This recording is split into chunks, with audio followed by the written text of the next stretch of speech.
I was in high spirits as I packed up my stuff and headed upstairs. I had just finished a big network migration project in Dallas a day early and was able to get home earlier than I had planned. I thought about what I was going to do with Nikki this night as I turned onto the landing before taking the last 5 steps. When I turned around, I saw a man standing at the top of the stairs. My attention was caught by the gun he held in his hand. I stared at the weapon for a moment, and then saw a flash. I seemed to be instantly thrown backwards down the stairs. Then came the blackness. I don't know where my mind was, but I suddenly found myself in bed in an unfamiliar room.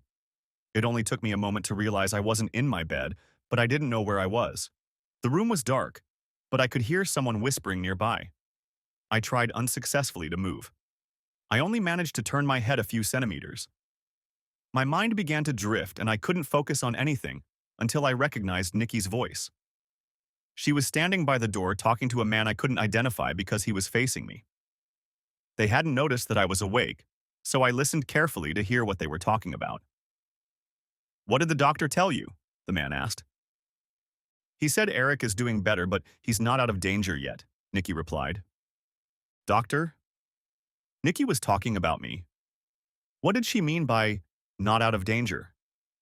I tried to make sense of what I was hearing, but I couldn't focus on anything. Nikki seemed to be holding the man's hand while pushing him towards the door. "John, you really shouldn't be in here," she told him. "Does he remember what happened?"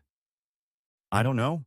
Detective Trenchard tried to ask him about it yesterday, but Eric was too doped up on painkillers to give any answers, Nikki said. "As soon as he can talk to the police, I want to know what he's going to tell them." "John, please leave before he wakes up and sees you. Besides, Detective Trenchard could come back at any moment." "Okay, I'm leaving, but remember what I said." "I will. Now, please leave. I just can't hang out with you right now," said Nikki. I tried to figure out what Nikki and the man were talking about. She called him John, but it meant nothing to me. Nikki started looking in my direction and I closed my eyes. When I opened them again, the man was gone, and Nikki was sitting in a chair in front of the dark window. Out of surprise, I wondered if the man was really there or if I had dreamed it. I was about to ask Nikki where I was and who the man was, but I couldn't bring myself to open my eyes. I decided to rest for a minute and then ask Nikki to tell me where I was. Next chapter. When I opened my eyes again, it was morning, and I was looking up at the white-tilled ceiling. The room was quiet, but I could sense that there were other people in it. I turned my head to the right as far as I could, but it wasn't very far. Maybe only 3 or 4 inches, but it was enough to see Nikki sitting by the window. The sunlight coming through the window behind her prevented me from seeing her beautiful face, but I could see that her eyes were puffy like she'd been crying, and she was holding a tissue in her hand. As I watched, Nikki turned away from me and looked out the window. Apparently, she didn't notice that my eyes were open. I turned my head to the left, but no more successfully than the right. But I managed to see this pain in the ass who kept asking me questions I couldn't answer. I didn't know if those questions were a memory or a dream. He was about 5 feet 7 inches tall and weighed about 165 pounds. He had curly brown hair that almost matched the color of the suit he was wearing. That suit, it looked like he'd worn it every day for the last 5 years. The elbows were frayed, the pockets were all tattered, and the wide blue tie he wore was not only out of fashion, but didn't match the suit. What puzzled me was that I recognized him as soon as I looked at him, but I didn't know who he was. I vaguely remembered him asking me questions, but couldn't remember what those questions were or why he was asking them. The name that came to mind when I saw him was Curly, but I wasn't sure if that was his name or if I called him that because of his hair. Anyway, Curly was leaning against the wall and reading a newspaper.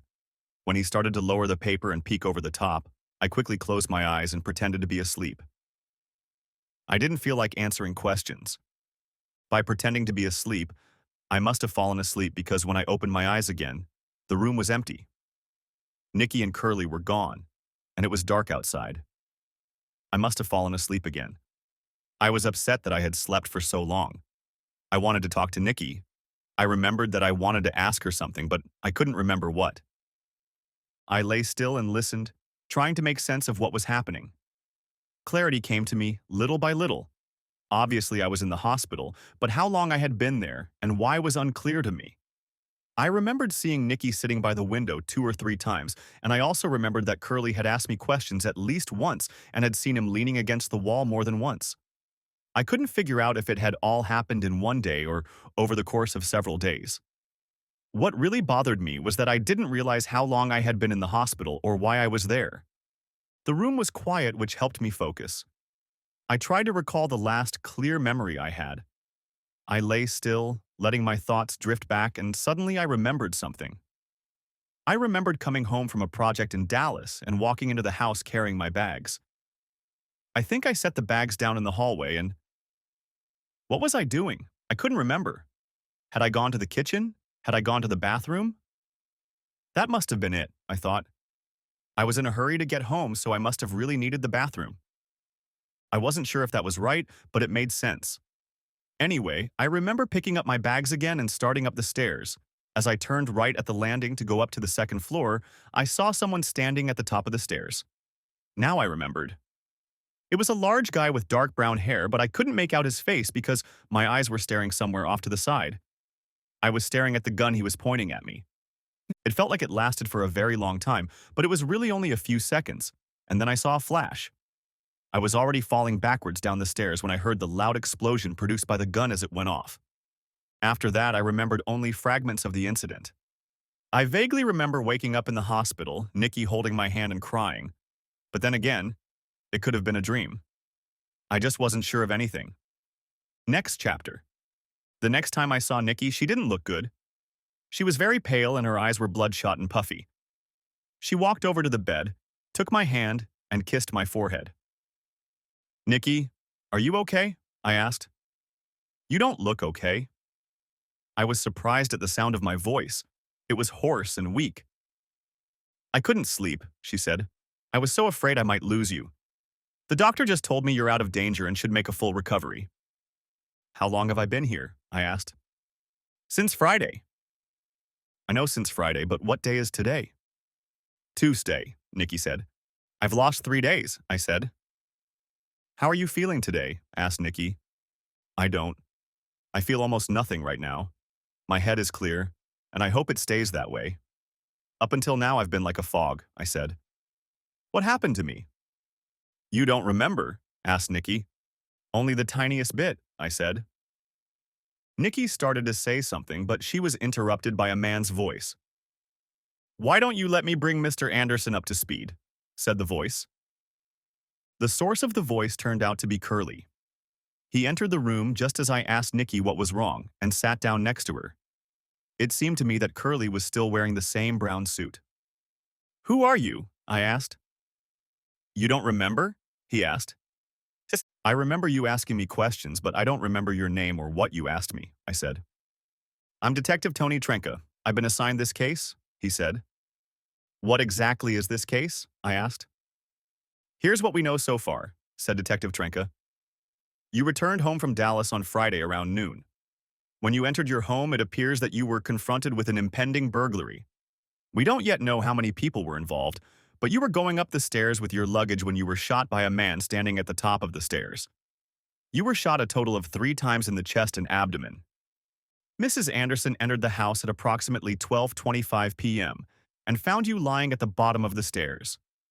She called 911 as soon as she found you. It appears that the burglar or burglars left immediately after you were shot.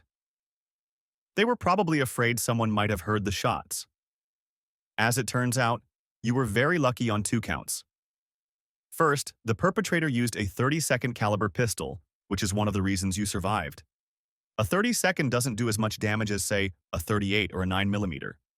The second good fortune was that your wife came home for dinner. If she hadn't found you and called for help, you would have bled to death within minutes. I squeezed Nikki's hand and smiled at her. "What do you say to your wife when you find out she saved your life?" "A simple thank you doesn't seem adequate." I looked at the detective again. "Do you have any idea who might have done this?" I asked.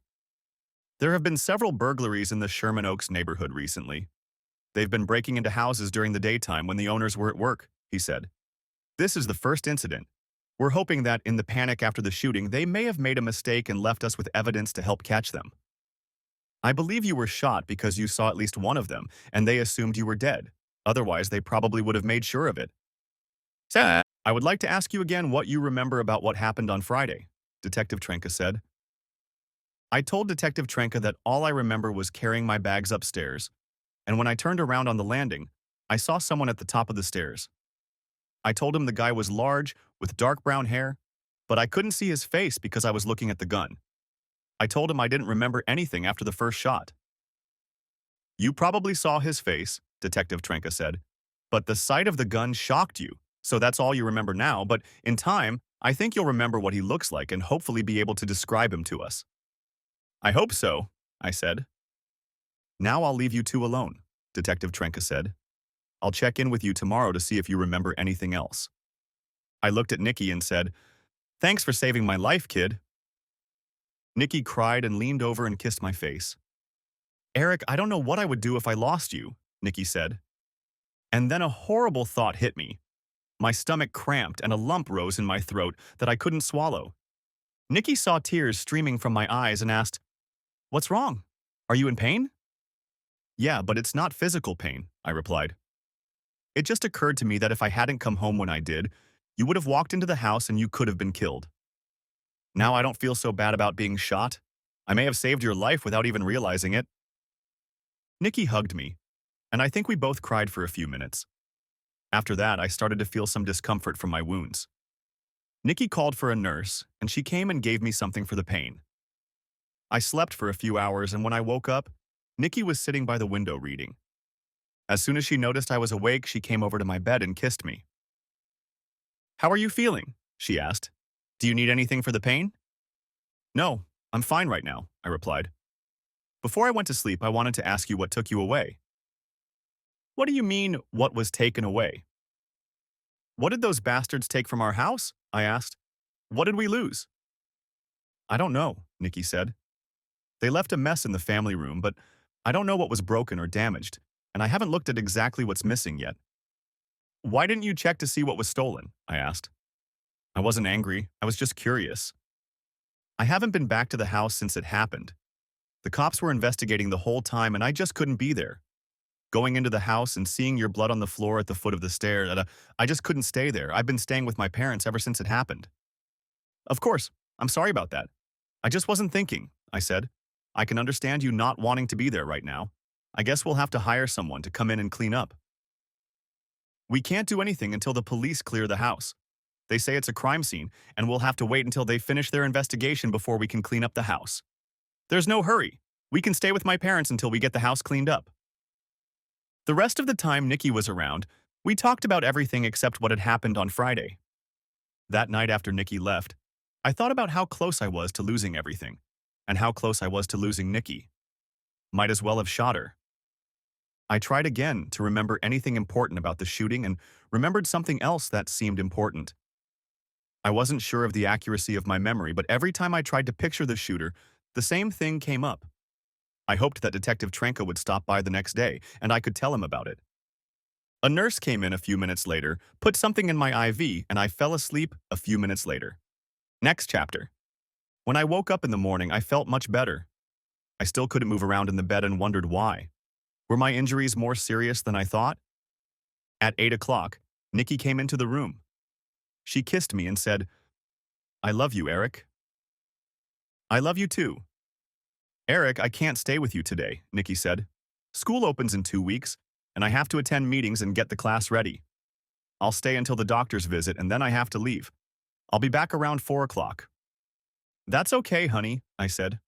I'll be fine. I might take a nap while you're gone. Nikki laughed. A nap? She asked. You mean your breaks between sleep and naps? Yeah, all those naps make me tired, I said. I started to laugh, but it made my chest hurt, and when Nikki saw the distressed look on my face, she started to cry. It's okay, Nikki. It just hurts when I laugh, so don't be funny, I said. Nikki tried to smile, but the tears kept rolling down her cheeks. She was just getting a tissue out of her purse when the doctor walked in. How are you feeling today, Mr. Anderson? The doctor asked. I don't know, I replied. I think I'm fine under the circumstances. I'm sorry, I'm sure you've introduced yourself to me before, but I don't remember your name. No need to apologize, he said. It's quite clear. I'm Dr. Berger. Dr. Berger, can you tell me why I can't move my arms or legs and can only turn my head slightly in different directions? I asked. We had to immobilize you so you wouldn't re-injure yourself after the surgery, he replied. How serious are my injuries? Serious, but you're out of danger now. You're very lucky, Dr. Berger said. I know Detective Trenka already told me that. If it had been a bigger caliber gun, I'd probably be dead by now, I said. I immediately regretted it because I saw Nikki's face go completely white. That's true, but you were even luckier because the bullets hit you. Luckily, the bullets didn't hit your liver or kidneys. They didn't really do much damage. How long will Eric have to stay in the hospital? Asked Nikki. I'm hoping he'll be out of bed by this afternoon, and if his things go as well as they have so far, we'll probably send him home on Monday, but Eric will need to take it easy for a few more weeks. I wouldn't recommend going back to work for at least 3 weeks, Dr. Berger said. When the doctor left, Nikki said she couldn't wait to get home. I will hire a nurse to take care of you during the day, and I will be your caregiver at night, she said. After listening to the doctor, Nikki looked more enthusiastic. She kissed me and told me she would be back around 4 o'clock and then left. After Nikki left, I tried to sleep but found I was too restless. Later, a nurse came in and released the restraints that held my arms and legs in place and then removed the foam pillow that held my head in place. I felt great being able to move my arms and legs and turn my head to look out the window. I was watching the pigeons on the window ledge when Detective Trenka appeared. Feeling better today, Mr. Anderson? I think so, yes. It's hard to compare how I feel now to how I felt when I was in a permanent fog. I think it's better now. I just wanted to stop by and see if you remembered anything new that might help you, he said. Something occurred to me last night, but I'm not sure if it's a real memory or not, I said. Let's hear it. Last night I kept revisiting the footage in my head to see if anything new would come up. Each time I remembered everything the same, except I noticed something I may have seen but just didn't commit to memory. I still can't remember the shooter's face, but I think when I looked at the gun it was in his left hand. He was wearing a ring, but it didn't appear to be a wedding ring. It was on his middle finger and was black, probably made of onyx. Does that help? Yes, it helps, Detective Trenka said. Knowing that our shooter is most likely left-handed and wearing an onyx ring helps a lot. It's not as good as the description of his face, but it still helps. Anything else? No, that's all I can remember so far. We were both silent for a moment, and then I noticed that Detective Trenka was still in his brown suit and almost laughed. He noticed me looking at him and lowered his gaze to his clothes. I see you noticed my new suit, he said, smiling at me. I don't usually look this dressed up. Sorry, I didn't mean to stare. It's okay, he said. We had a fire in our house and I lost all my clothes. I'm sorry to hear that, I said. Was your house badly damaged? The house wasn't damaged, only my clothes burned, he said. Somehow all my clothes ended up piled up in the driveway and accidentally soaked in gasoline. Then someone dropped a match or cigarette next to the pile. Wow, nothing left but a pair of crispy socks. I think my wife was pretty mad at me that night. He laughed a little and said, I guess we'll work it out, but in the meantime, I'm living in my car and I had to buy this suit at the Salvation Army store. It's the only thing I can wear right now. I felt sorry for him. Detective Trenka seemed like a nice guy, and I hated to think that he was having marital problems. What could he have done that made his wife so angry that she started setting his clothes on fire? I guess in the back of my mind, I guessed it. I wondered how things could be so bad in a marriage that they didn't take steps to fix the problems. Detective Trenka stayed with me for over an hour, but we just talked. I felt like he wanted to tell me something, but for some reason was holding back. Finally, I had to ask. I think there's something you're not telling me, but I think you want to. What is it? I asked. Remember I told you that the shooter thought you were dead? Or he would have made sure you were dead? Asked Detective Trenka. Yes, I remember, said I and waited for him to finish. The shooter knew you weren't dead, but he was sure you were going to die. He wanted you to die, but he wanted it to be slow.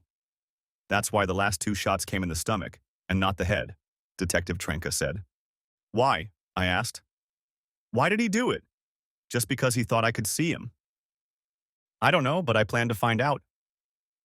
After that, Detective Trenka asked me questions about my job and the people I worked with.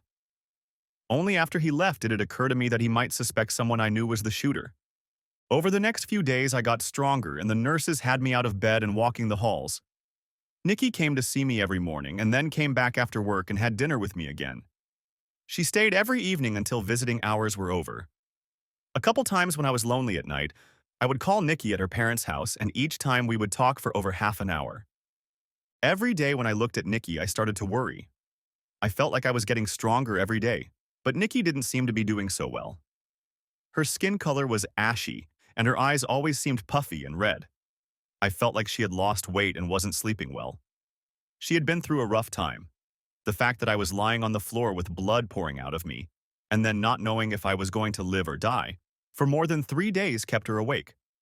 I was sure that when I was released from the hospital and we got home, she would start to feel better.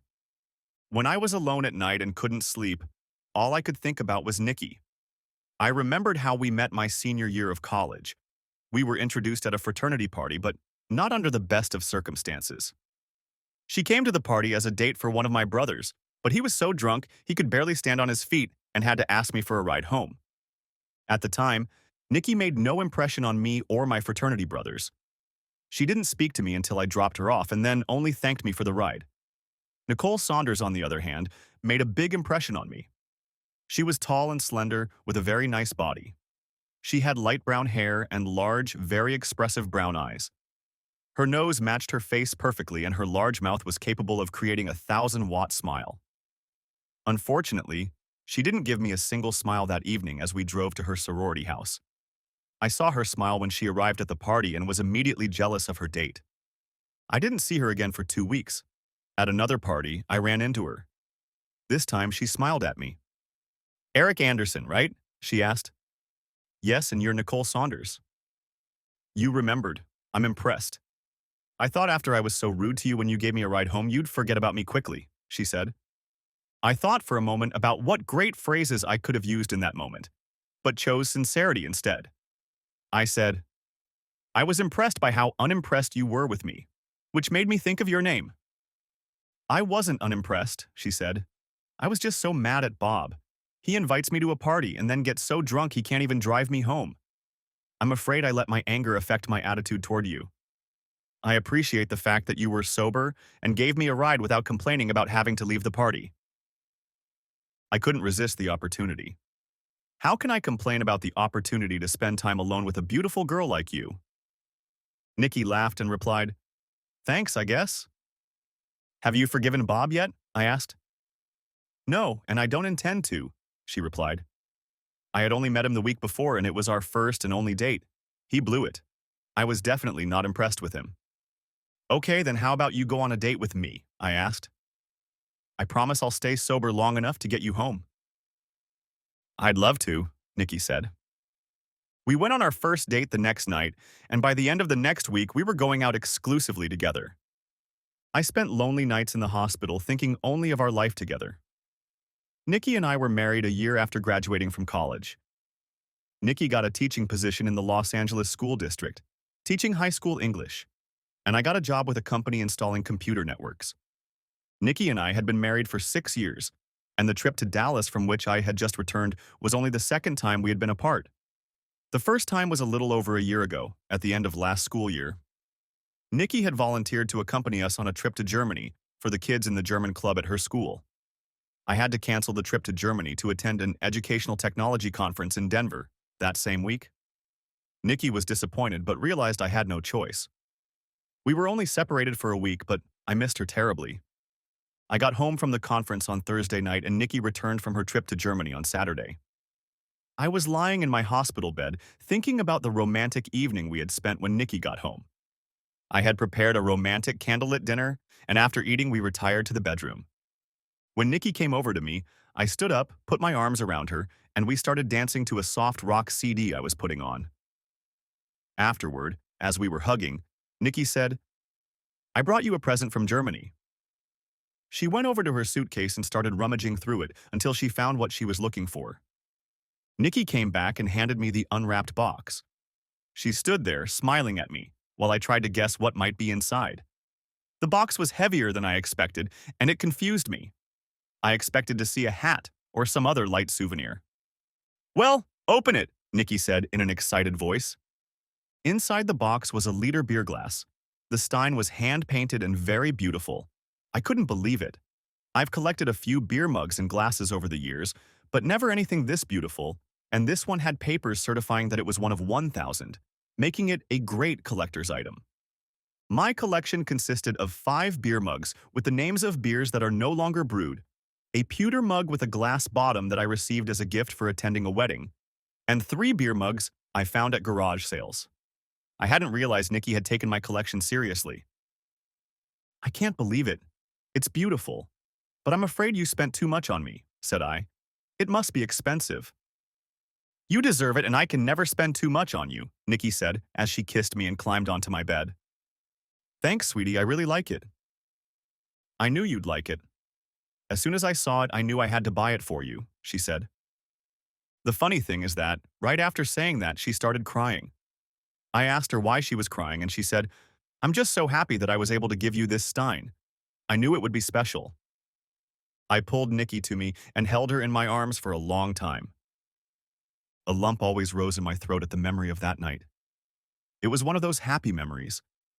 I had a lot of time to think about how lucky I was to have found Nikki. I knew that without her, I would have been lost. It suddenly occurred to me that I was reviewing my life like an old man on his deathbed. I was young, alive, and had plenty of time to make more great memories with Nikki. It was time to look forward to the future. Next chapter. By Monday, I was more than ready to head home. Nikki had managed to carve out a day off and she arrived at the hospital early to wait for me to be discharged. At 10 o'clock, an orderly drove me to the main entrance and I got into Nikki's car. When we pulled away from the hospital, Nikki said we were going to her parents' house, but I replied that I wanted to go home. The house hasn't been cleaned yet, Nikki said. Detective Trenchard gave me the name of a company that does the kind of cleaning we need. I called them on Friday and arranged for them to come today. I want to be there when they come to clean and I want to see what was taken so we can file an insurance claim, I said. On the way home, Nikki didn't say a word. I think she was afraid of how I would react to the mess that awaited us. Before we pulled up to the house, I told Nikki that it would be easier for me to get into the house through the front door than to mess around with the stairs in the garage. Nikki parked the car in front of the garage door and went around to help me out. Nikki held my hand as we slowly walked to the front door. I was starting to get nervous about what was waiting for us at the house, and I could see that Nikki was worried too. Nikki unlocked the door and I walked in first. As soon as I crossed the threshold, I was struck by a metallic smell, similar to copper. Then I saw him. At the foot of the stairs lay my small suitcase and bag. Both were drenched in blood. There was also a large puddle of caked blood on the wooden floor next to my bags. I remembered that the doctor had said I had lost about 2 pints of blood, but it felt like a lot more. When Nikki came into the house, she stood next to me and looked at the dark red puddle. Suddenly, she covered her mouth with her hand and ran to the bathroom. I could hear her vomiting into the toilet bowl. Apparently, the sight of blood and the smell was too much for her. I wanted to go over to her and help her, but I didn't think my stomach was strong enough for me to provide any assistance. I waited by the bathroom until Nikki stopped throwing up. After she washed her face, I led her from the bathroom through the kitchen and into the family room. I sat down with her on the couch and tried to calm her down. Putting my arm around Nikki, I looked around the room. There were books and a few knickknacks scattered all over the floor. I looked at my collection of beer mugs and glasses. They were all on their shelves except for the one Nikki had brought me from Germany. I wondered if it had been stolen when Nikki interrupted my thoughts. I'm sorry, Eric. I wanted to be strong for you, but seeing all that blood made me remember everything. I'm okay now, Nikki said. Do you want a glass of water? I asked. No, I'm fine, she said. And besides, I have to take care of you. I think we should put you to bed and then I'll make you some lunch and bring it upstairs. I don't think that's a good idea, I said. I don't think I'm in any condition to go up those stairs right now, and I don't think you need to see the mess at the bottom of the stairs again. I have an idea. Why don't you make me a sandwich for lunch and leave it in the fridge and then come back to work? I can't leave you here alone. Look, I think you'll feel a lot better if you don't have to be here when they come to clean up the blood in the hallway. I'll be fine. I'll lie down on the couch and rest, and when I get hungry, I can get a sandwich, I said. I don't know. I just don't feel like leaving you alone. I'll be fine, I said. School starts next week, and I know you still have a lot to do to get ready for the new school year. I'll be on my best behavior and call you if I have any problems. When you get home, we'll start cleaning up this mess, I said. That's when I saw the glass. It was broken into small pieces on the hearth of the fireplace. Nikki saw what I was looking at and started crying.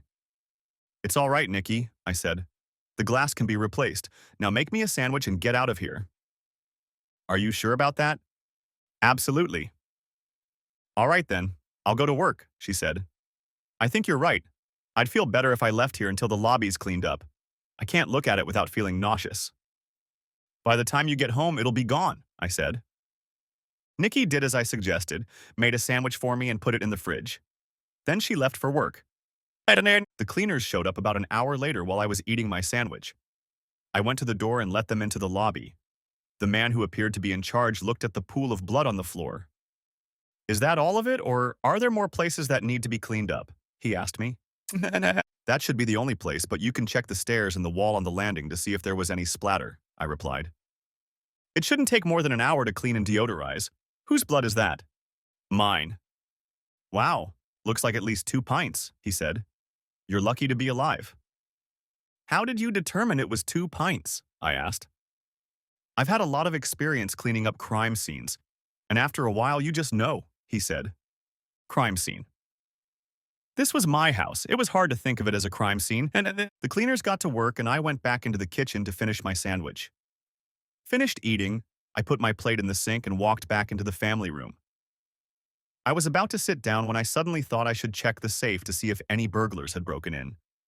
In our house, there was a cabinet built into the wall above the fireplace. It was designed to house a television. We had an entertainment center along the adjacent wall, so I used the space above the fireplace for my safe. The safe had a few things in it: insurance policies, legal documents, savings bonds, and a few stock certificates. Also in the safe was about $100 in cash. The cabinet door was partially open, and I assumed that the burglars must have seen the safe, but when I opened the door, the safe was intact. There was no damage on the outside of the safe, so it didn't look like anyone had tried to break into it, and it didn't look like anyone had even tried to move it. I opened the safe to check the contents and found that nothing was missing. That pleased me. I locked the safe again and closed the closet doors. For a moment, I thought about cleaning up the broken and scattered things around the room, but realized I didn't have the energy and laid down on the couch to rest. By the time Nikki returned from work, the foyer was spotlessly clean. The copper smell had been replaced by the scent of cinnamon. I thought it was an odd smell for a deodorizer, but I even liked it. I thought sending Nikki to work that day was a good idea, but when she got home, I wasn't so sure anymore. She looked very stressed and anxious. It took 20 minutes and a large glass of whiskey for her to relax. When I asked her why she was so tense, she cried, "I just want it all to go away," she said. "I don't want to think about it anymore." "I'm sure the police will catch these guys soon," I said. But that didn't seem to calm Nikki down much. We didn't get to work cleaning up like I'd planned. Nikki just wanted to sit next to me on the couch all night. That night, Nikki and I slept together for the first time in 2 weeks, but nothing more. I wasn't physically ready for it, and Nikki seemed afraid to touch me. I wasn't sleeping well. I kept waking up thinking I heard someone in the house, and every time I woke up to find Nikki awake too. Next chapter. Tuesday went better. I felt a little stronger and could walk down the stairs on my own.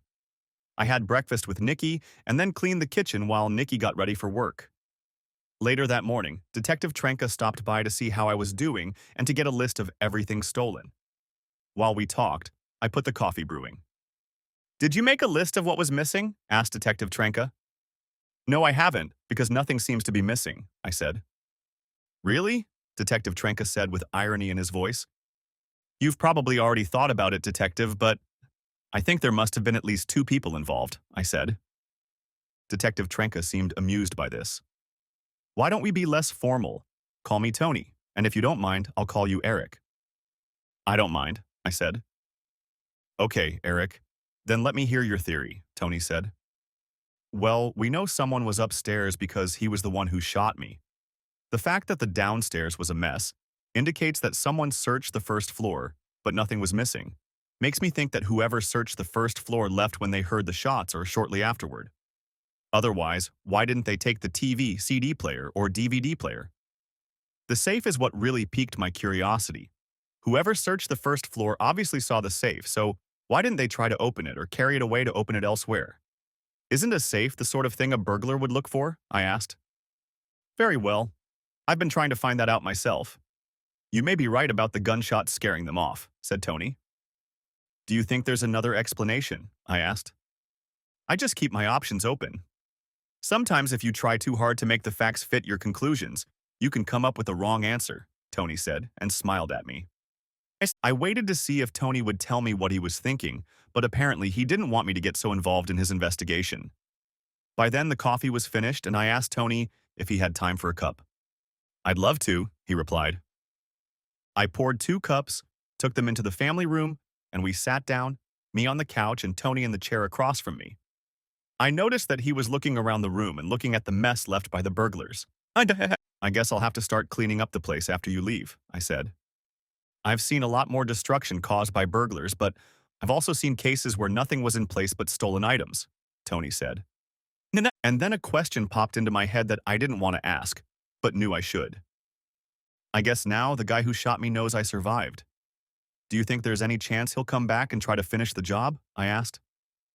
There's always that chance, but I think it's unlikely. He knows you're alive, but he also knows you couldn't describe him. If he comes after you now, it only increases the likelihood that he'll be caught. Are you worried? Not so much for myself, but for Nikki's safety. I know she didn't sleep well last night, and I think it's because she's worried they might come back, I said. I can increase patrols in your neighborhood for a while if that would help. Yeah, thanks. I took a sip of coffee and decided to change the subject. I see you're wearing a new suit today. How are things going on the home front? I asked. Much better, thank you. My wife has forgiven me for my stupidity, Tony said. Another woman? Almost, Tony said. Tracy caught me with another woman at a party. I had too much to drink and this woman flirted with me a lot. I got a little carried away. Luckily, Tracy caught me before I went too far. As pissed as she was for catching me for backstabbing, I shudder to think what she would have done if she had caught me doing horizontal mambo with this woman. The only thing that saved my ass is that Tracy knows I've never done anything like that before. I was starting to feel like Tony and I were becoming friends. Maybe I'm misjudging the situation, but I definitely felt comfortable talking to him and he seemed relaxed around me. It's always nice to make new friends. Tony stayed for a second cup of coffee and then had to leave when he got a call from police dispatch. I spent the rest of the day cleaning. There really wasn't much to clean, but I had to move slowly as I was still very weak. The saddest part of this cleaning was picking up the shards of the beer glass that Nikki had bought me in Germany. There were many things scattered around the room, but the glass was the only broken item. It seemed like someone had broken it just to mess with it. Of the 13 mugs and glasses on the shelf, why was this particular one broken? It was the most precious, and the only one that had significant sentimental value to me. I was starting to get angry, but then I remembered that I had been shot 3 times too. I decided to try to put the situation in perspective. When the cleaning on the first floor was done, I went upstairs. I found it a little curious that there was nothing extra on the second floor. Nikki didn't have a lot of expensive jewelry, but everything she had was in a case on her dresser. Nothing was missing. This led me to the conclusion that I must have entered the house right after the guy who shot me went upstairs, not giving him time to start looking for valuables. It was beginning to look like, even though I had been shot, I had prevented the burglars from stealing anything from the house. When Nikki came home from work that evening, there was no longer any trace of what had been going on in the house just a week and a half ago. When Nikki saw that I had cleaned the house, she scolded me. You know you should still take it easy, she said. I couldn't sit and look at that mess anymore, I said. Besides, I've been feeling pretty good all day. Well, you don't look so good now, she said. You're very pale. You're just sitting here while I make dinner. If you get up again, I'll call Dr. Berger and tell him to put you back in the hospital. Nikki smiled as she said this. Okay, I'll be a good boy, I said. Please don't send me back to the hospital. Nikki started laughing at me. Just sit back while I make you dinner, she said. After dinner, Nikki carried me to bed and changed my bandages. We were both relieved that there was no bleeding or discharge from the wounds. After applying fresh bandages, Nikki gave me a very gentle massage. I think I went a little overboard that day. I fell asleep before Nikki finished the massage. Next chapter. Wednesday morning, I got up and had breakfast with Nikki. There's an open house for new students at school today, Nikki said. I can probably get excused if you'd rather I stay home. How late are you coming? I asked. It starts at 7 o'clock and ends at 8:30. I have to be home no later than 9. I'll come home from school at 4, make dinner, and change your bandages before I go to the open house. I'll need to leave here at 6:30, Nikki said. I think you should go, I said. We need to carry on with our normal lives as much as possible. As Nikki prepared to leave for work, I could see that something was bothering her. It was obvious to me that Nikki was still worried about me. When she came over to kiss me before she left for work, she hugged me a little longer and a little tighter than usual. I love you, she whispered in my ear. I love you too. After Nikki left, the house got too quiet. I tried to think of something to occupy myself with, but the only ideas that came to mind were ideas that would be too heavy for me in the state I was in. I had overexerted myself the day before and promised Nikki and myself that I would take it easy that day. I decided to load up the CD player and put it on low volume. I then pulled out the Dean Koontz book I had recently bought but hadn't started yet and sat down to read. I read until Nikki got home, interrupted only for lunchtime.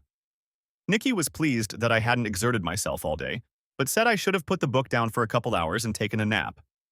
Nikki changed my bandages, made dinner, and was ready to leave for the middle school open house at 6:30. When she left, I went to the family room to watch TV. Unfortunately, the TV was only showing reruns of summer shows, so I turned off the TV and sat down. With nothing to occupy my thoughts, I started thinking about the burglary and the shooting again. Something was starting to bother me about the whole story. If this was the burglary crew that Tony thought was responsible, I couldn't understand how they could have gotten away with nothing. It still wasn't clear how they had gotten into the house in the first place, and that worried me greatly. This unsettling feeling made me get up and check the safe once more. Perhaps there was something missing in the safe that I hadn't noticed on my first inspection. Opening the safe, I went through all my folders and made sure nothing was missing, but I found that I had overlooked something on my first inspection. I stared at the two $300 American Airlines vouchers, and my legs went stiff from realizing what they meant. I put them back in the safe and then sat down on the couch to think through the situation with the new information in mind. When I couldn't come to any other conclusion, I yelled loudly, "It can't be, damn it! This can't be happening! Damn it, Nikki! What have you done?" Part 2. The pain I felt in my chest was worse than my wounds could have caused. I was beginning to doubt that Nikki had just dealt me the final blow. Everything still wasn't clear, so I knew I had to take things slowly so I wouldn't make a big mistake. I analyzed every possible scenario and kept coming back to one conclusion. Nikki was already in the house when I was shot. She had to have been upstairs with the shooter when I entered the house. Now I was going to have to figure out what that meant and what I was going to do about it. I was very angry and knew that when Nikki got home, the confrontation would be horrible. I tried to plan what I would say to her, but my anger was such that I knew I wouldn't be able to contain it, and that scared me. The thought of Nikki alone upstairs with another man was driving me crazy. I finally decided that I couldn't talk to her because I was afraid I might hurt her. And when I got all the facts in the right order, I realized it was time to talk to Tony. But before I called him, I needed to talk to someone else. Jim Culkin and I had grown up together in Glendale. We'd been best friends for as long as I could remember. Jim was best man at my wedding, and I was best man at his. I hadn't seen much of Jim the last couple years.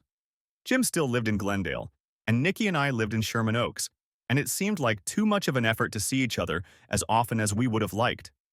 It was Jim who I called that evening. "Hello, Jim." "Eric?" "Yeah, how are you?" "I'm fine, how are you?"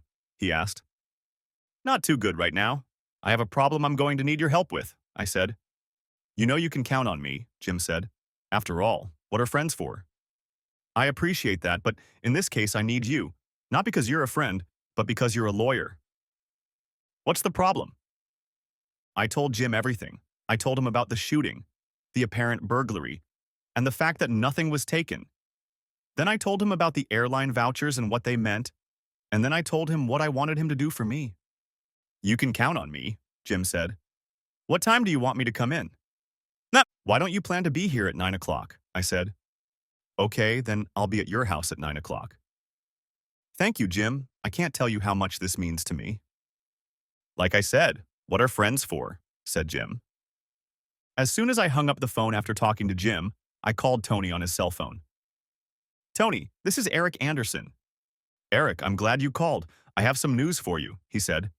Do you have a chance to come here tonight at 9 o'clock? I have something important to tell you about this case, I said. You haven't been playing detective, have you? No, but I've come across something that might shed some light on the case. I'm not happy about it, but I have to talk to you about it, I said. Now I'm curious. I'll be there at 9, Tony said. When I got off the phone with Tony, it was 7:45. It was still an hour and 15 minutes before Jim and Tony arrived. I hoped Nikki would get home before they arrived so I wouldn't go into the house and catch them there. I spent the next hour making a plan of action. I grabbed a notepad and pencil and sat at the kitchen table making notes. I was still sitting there when Nikki walked into the house at 8:50. What are you writing? She asked. Sadly, just making some notes for something I need to do later, I replied. What kind of things? It's not important right now, I said. We have guests coming over in a few minutes. We have? Who? Jim Culkin and Tony Trenka, I said. We haven't seen Jim in a while, Nikki said. Why did he come? I told him about the shoot and he came to see if he could help, I said. It'll be nice to see him again, but how can he help? Asked Nikki. I guess we'll have to wait and see. Why did Detective Trenka come? She asked. He said he had some news on the case, I replied. Nikki's face reflected concern. Did they catch the robber who shot at you? I don't know, I said. We'll have to wait until he catches her to find out. Nikki went upstairs to change, and I sat down and waited for the guests to arrive. I hoped they would come soon. I found it very hard to hide my anger. The first to arrive, at 9 o'clock, was Jim. As he walked in, I saw him looking me over, trying to see what condition I was in. We were still standing in the foyer when Nikki came down the stairs and hugged Jim. It's good to see you again, Jim, Nikki said as she kissed his cheek. No sooner had our conversation gotten any further than the doorbell rang. I opened the door and invited Tony in. After I introduced myself, Tony looked at me as if to ask what Jim was doing there. For now, let's just say that Jim is an interested observer, I said. Tony accepted my explanation and we all headed into the family room to sit down. I had already made coffee and asked Nikki if she would help serve the guests. Once we were all seated with our coffee, I turned to Tony. Tony, on the phone you said you had some news for us, I said. Yes. I wanted to tell you that the gang of robbers we suspected in your shooting have been arrested. They were caught while robbing a house 10 blocks from here this afternoon, Tony said. And I could tell by the look on Tony's face that he had something else to say, and probably not good news. Tony, I got the impression that you don't think these are the guys who shot at me. How do you know that? Asked Tony. Like I told you on the phone, I've made some progress on this case myself, I said. Nikki grabbed my arm and said, What? Do you know who shot you? No, I don't know who shot me, but I think I can help Tony find out who did, I said. I looked at Jim and he was just sitting there watching all of us. I turned to Tony and he was staring at me. Okay, Eric, you have the floor, Tony said. I'm very interested to hear what you have to say. You're going to have to be patient with me. I need you to understand how this all happened for it to make sense. Take your time. I'll save my questions for later, Tony said. This came to me tonight. I was rechecking the contents of my safe when I came across 2 American airline vouchers for $300. Ever since I woke up in the hospital, I've been trying to remember everything that happened from the moment I walked into the house and up the stairs to the moment I was shot. I was hoping I would remember what the shooter looked like, or that something else would occur to me. But the only thing I could remember was that the shooter held a gun in his left hand and was wearing an onyx ring. When I found the travel vouchers, I realized that I needed to go back even further to start piecing things together. One thing that was clear to me, but that I didn't want to think about, was that according to my original plans for coming home from Dallas, I was supposed to arrive at the Los Angeles airport at 5:30 Friday night. Nikki was going to pick me up at the airport, and we were going to stop for dinner on the way home. But my plans changed. By Thursday, my project was a little ahead of schedule, and it turned out that if we worked late on Thursday, we could finish the project and get home earlier on Friday.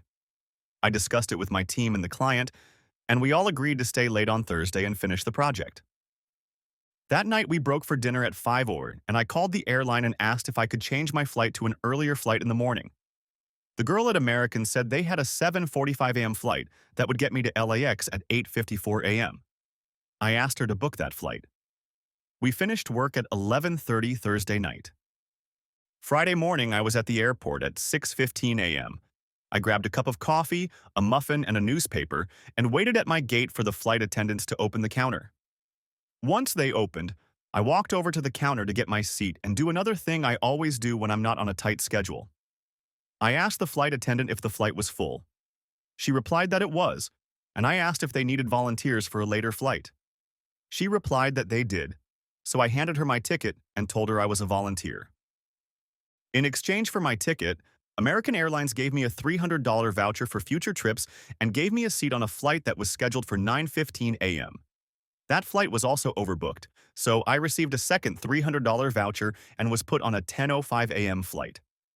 That flight was not crowded, and I arrived at the Los Angeles airport at 11:15 a.m.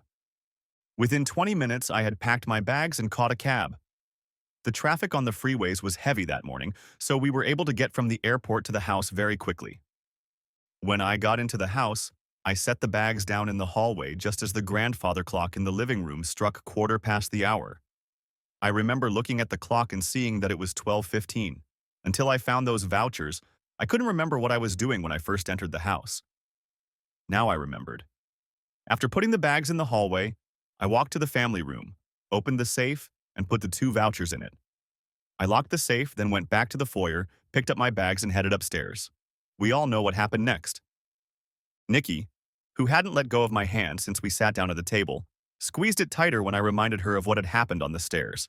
Say, man, as soon as I remembered what I did when I entered the house, I realized there were no burglars downstairs. As you can see, there is no place for someone to hide. If someone had been in this room, I would have seen them. I would have also seen the mess they made, but there was none. At that point, the whole timeline became a problem. I entered the house at 12:15. There were no signs of a robbery in progress on the first floor. By the time I got upstairs, at least 2 more minutes had passed, and by the time I was shot, it was 12:17. 8 minutes later, at 12:25, Nikki finds me and calls 911. That meant that in the 8 minutes between the time I was shot and when Nikki called 911, the burglars had decided to scatter things on the first floor to make it look like a break-in, but hadn't stolen anything. Nothing made sense to me. If the burglars were in the house but hadn't taken anything yet and hadn't even started searching the first floor when one of them shot me, why would they scatter things in the family room to make it look like a break-in? Why don't they just leave to make it look like a straight-up murder? Why would they want to draw attention to themselves? It was very well thought out, Tony said. I can see that you're starting to think the same way I am. So who do you think shot you and why?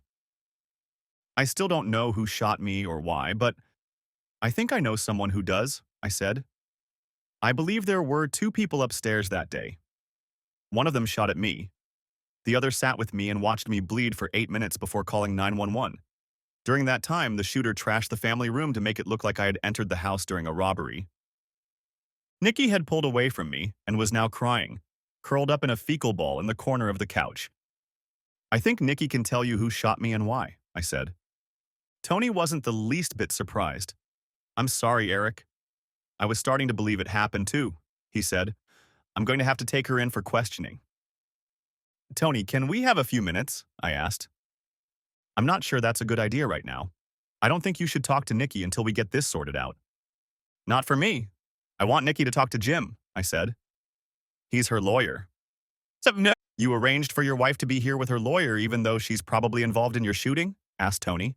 I don't know what was going on between Nikki and the man who shot me, but I can't believe she could have intentionally provoked it, I said. I just want to make sure she has great legal advice from someone she trusts. If you let Jim talk to Nikki for a few minutes, I think she'll cooperate with you and answer any questions you have. Nikki was still lying curled up on the couch and didn't say a word. I agree with you, Tony said.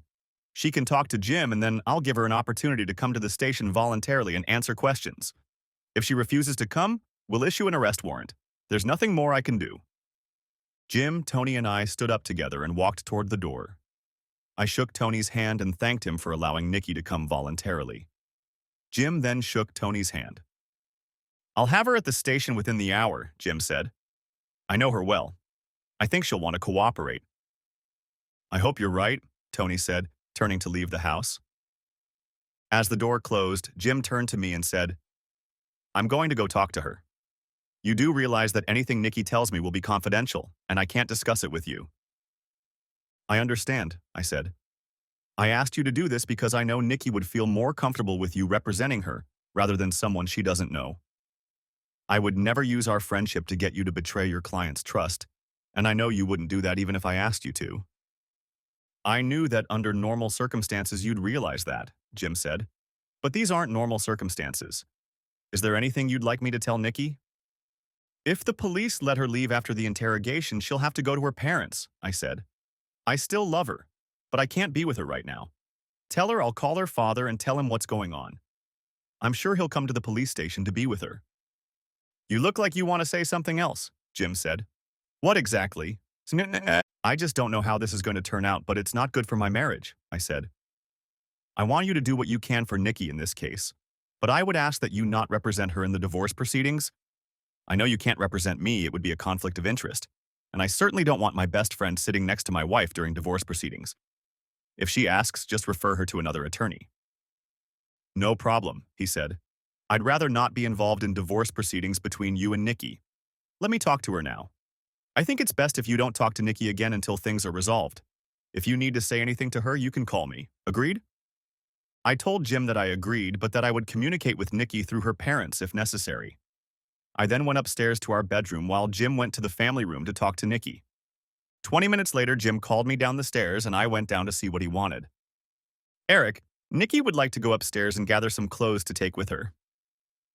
"I'll go to my office and have her go upstairs and pack," I said. I wanted to ask if Nikki had agreed to cooperate with the police investigation, but I knew I couldn't.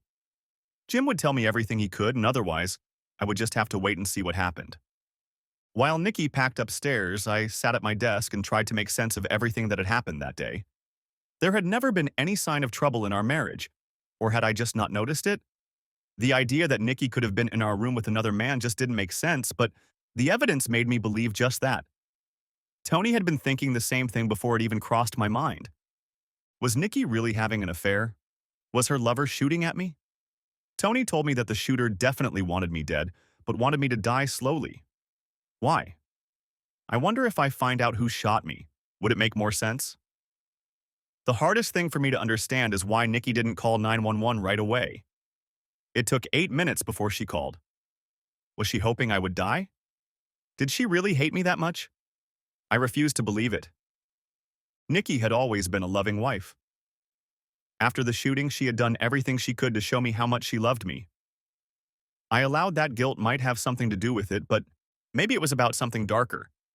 Was she trying to convince me that she couldn't have had anything to do with me being shot? No, Mela. What scared me the most was that I might never know the whole truth about what had happened. Next chapter. When I heard footsteps approaching my office door, I quickly wiped the tears from my eyes and turned as the door opened. Jim poked his head through the door. "Eric, we were just leaving. You said you were going to call Nikki's dad, right?" "I'll call him in a few minutes." "Thanks, Jim." I sat down at my desk and waited for the front door to close. I felt like I was about to snap, but I knew I had to hold on a little longer. I still had to call Nikki's father, and I wanted to make sure I caught him before he went to bed. No one wants to get the kind of news I was about to break, and if he was already in bed when I called, it would only make things worse. "George?" "Oh, Eric. How are you, son?" said Nikki's father. "Condition is improving," I said. "I'm afraid I have something disturbing to report to you." There was silence in the receiver for a moment, and then, "What is it, Eric?" "Nikki is at the Sherman Oaks police station. She's being questioned about her involvement in my shooting," I said. "Oh my God. You can't be serious," he said. "You can't believe Nikki could have anything to do with this." "Look, George, I know it's a shock. For me too," I said. I can't tell you any more than I can right now. I just wanted to ask you to go down to the police station and be there for her. She's going to have to stay with you and Mary for a while. Eric, I don't know what to say. This has to be some kind of mistake. Nikki loves you. I can't believe it. I'm so sorry, George. I know this is hard to accept, I said. Are you going to the station? Of course. What are you going to do about Eric? He asked. I don't know yet. Please don't do anything rash. Wait until we find out what really happened before you make any long-term decisions, he said. I will, George. Thank you. Hanging up the phone, I put my head on the table and tried to push all thoughts out of my head.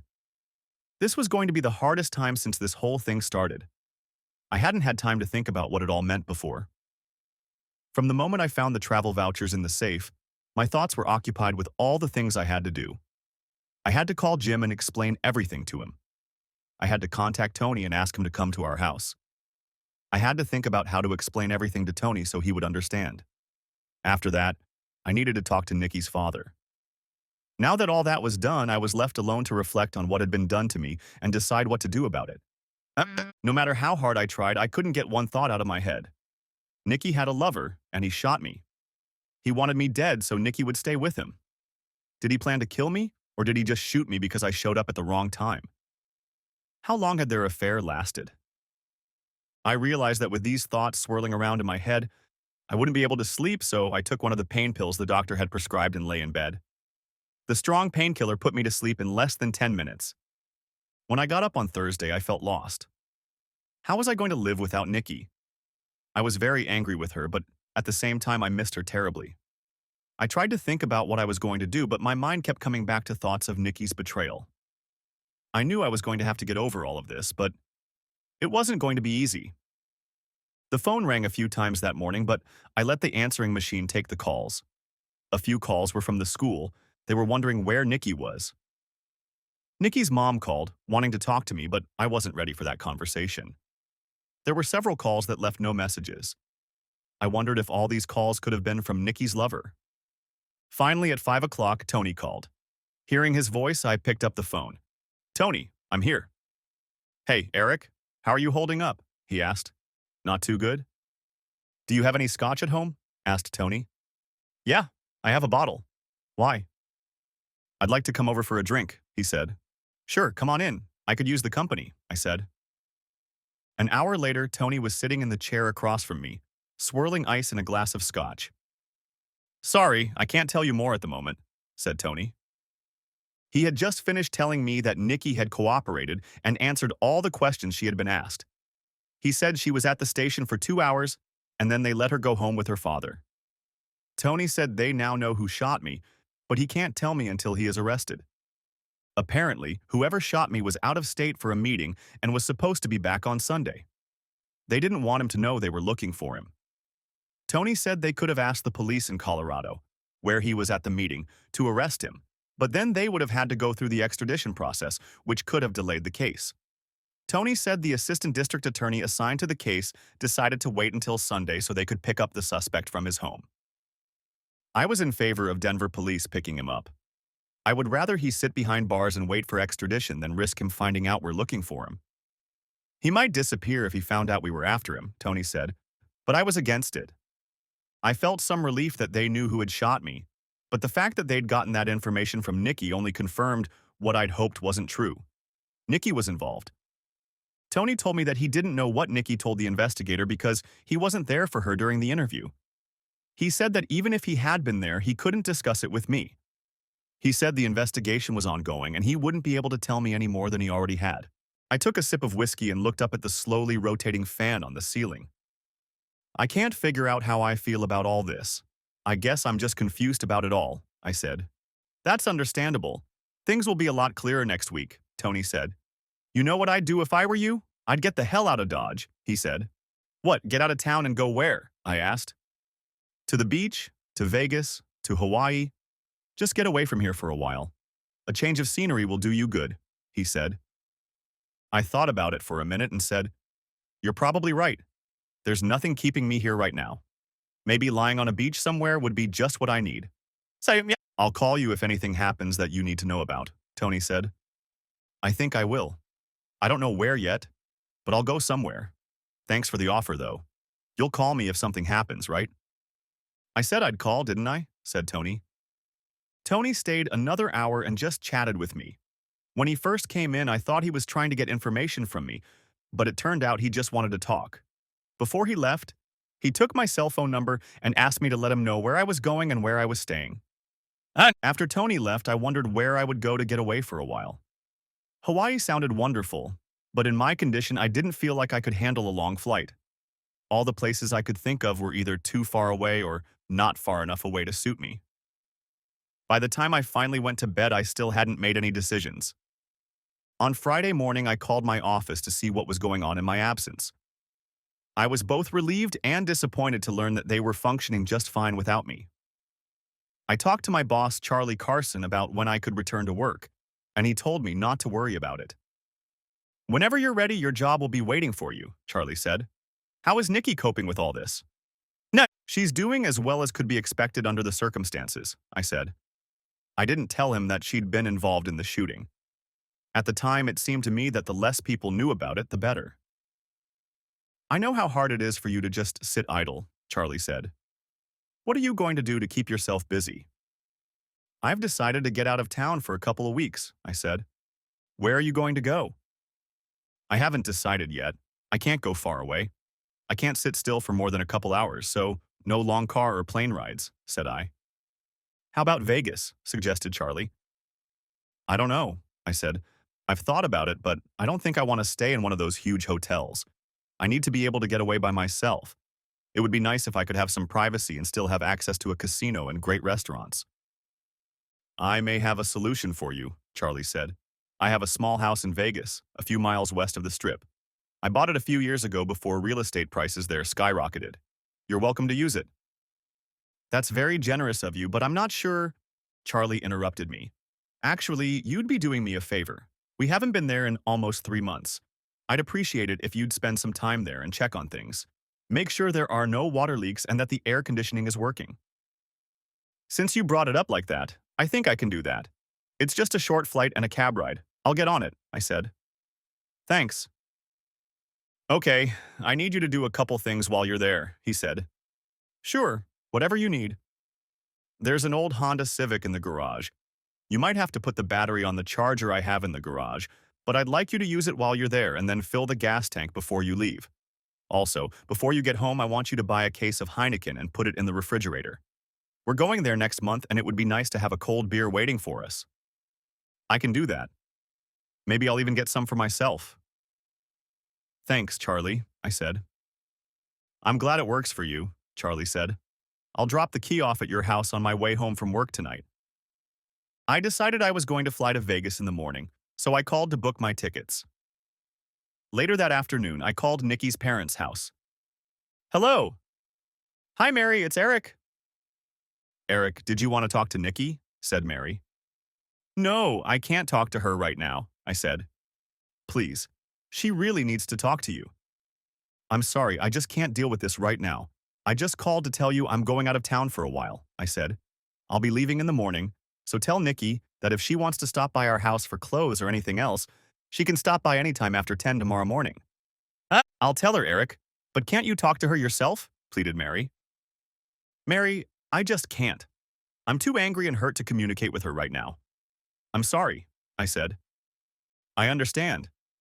I hope you can work things out, Mary said. I don't know why, but Mary's last remark pissed me off. Handle it? For God's sake, Mary, her lover shot me. That leaves no chance of forgiveness. Before Nikki's mother could utter another word, I disconnected. After that phone call, I felt completely uncomfortable. I felt ashamed that I had treated Mary so badly, and I admitted to myself that I wished things could get better. But I didn't see how they could.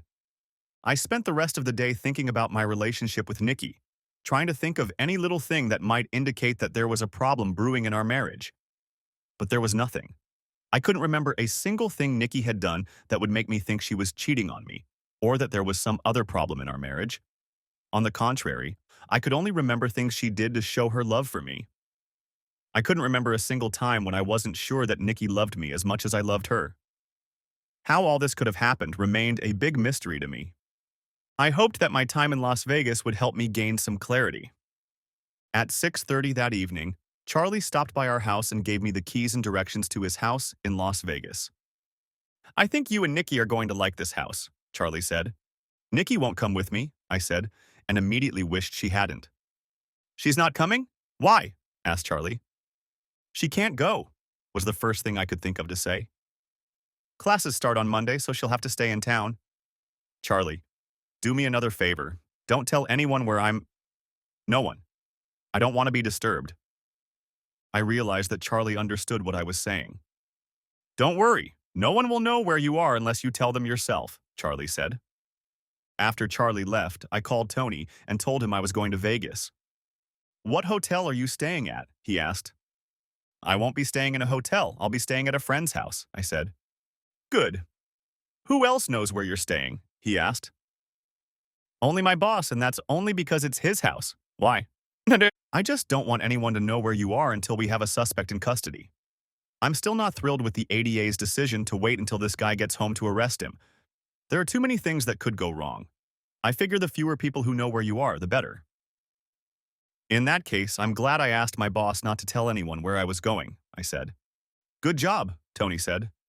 Did you talk to your wife? No, I called her mother this morning to tell her I was going away for a while. She tried to get me to talk to Nikki, but I refused.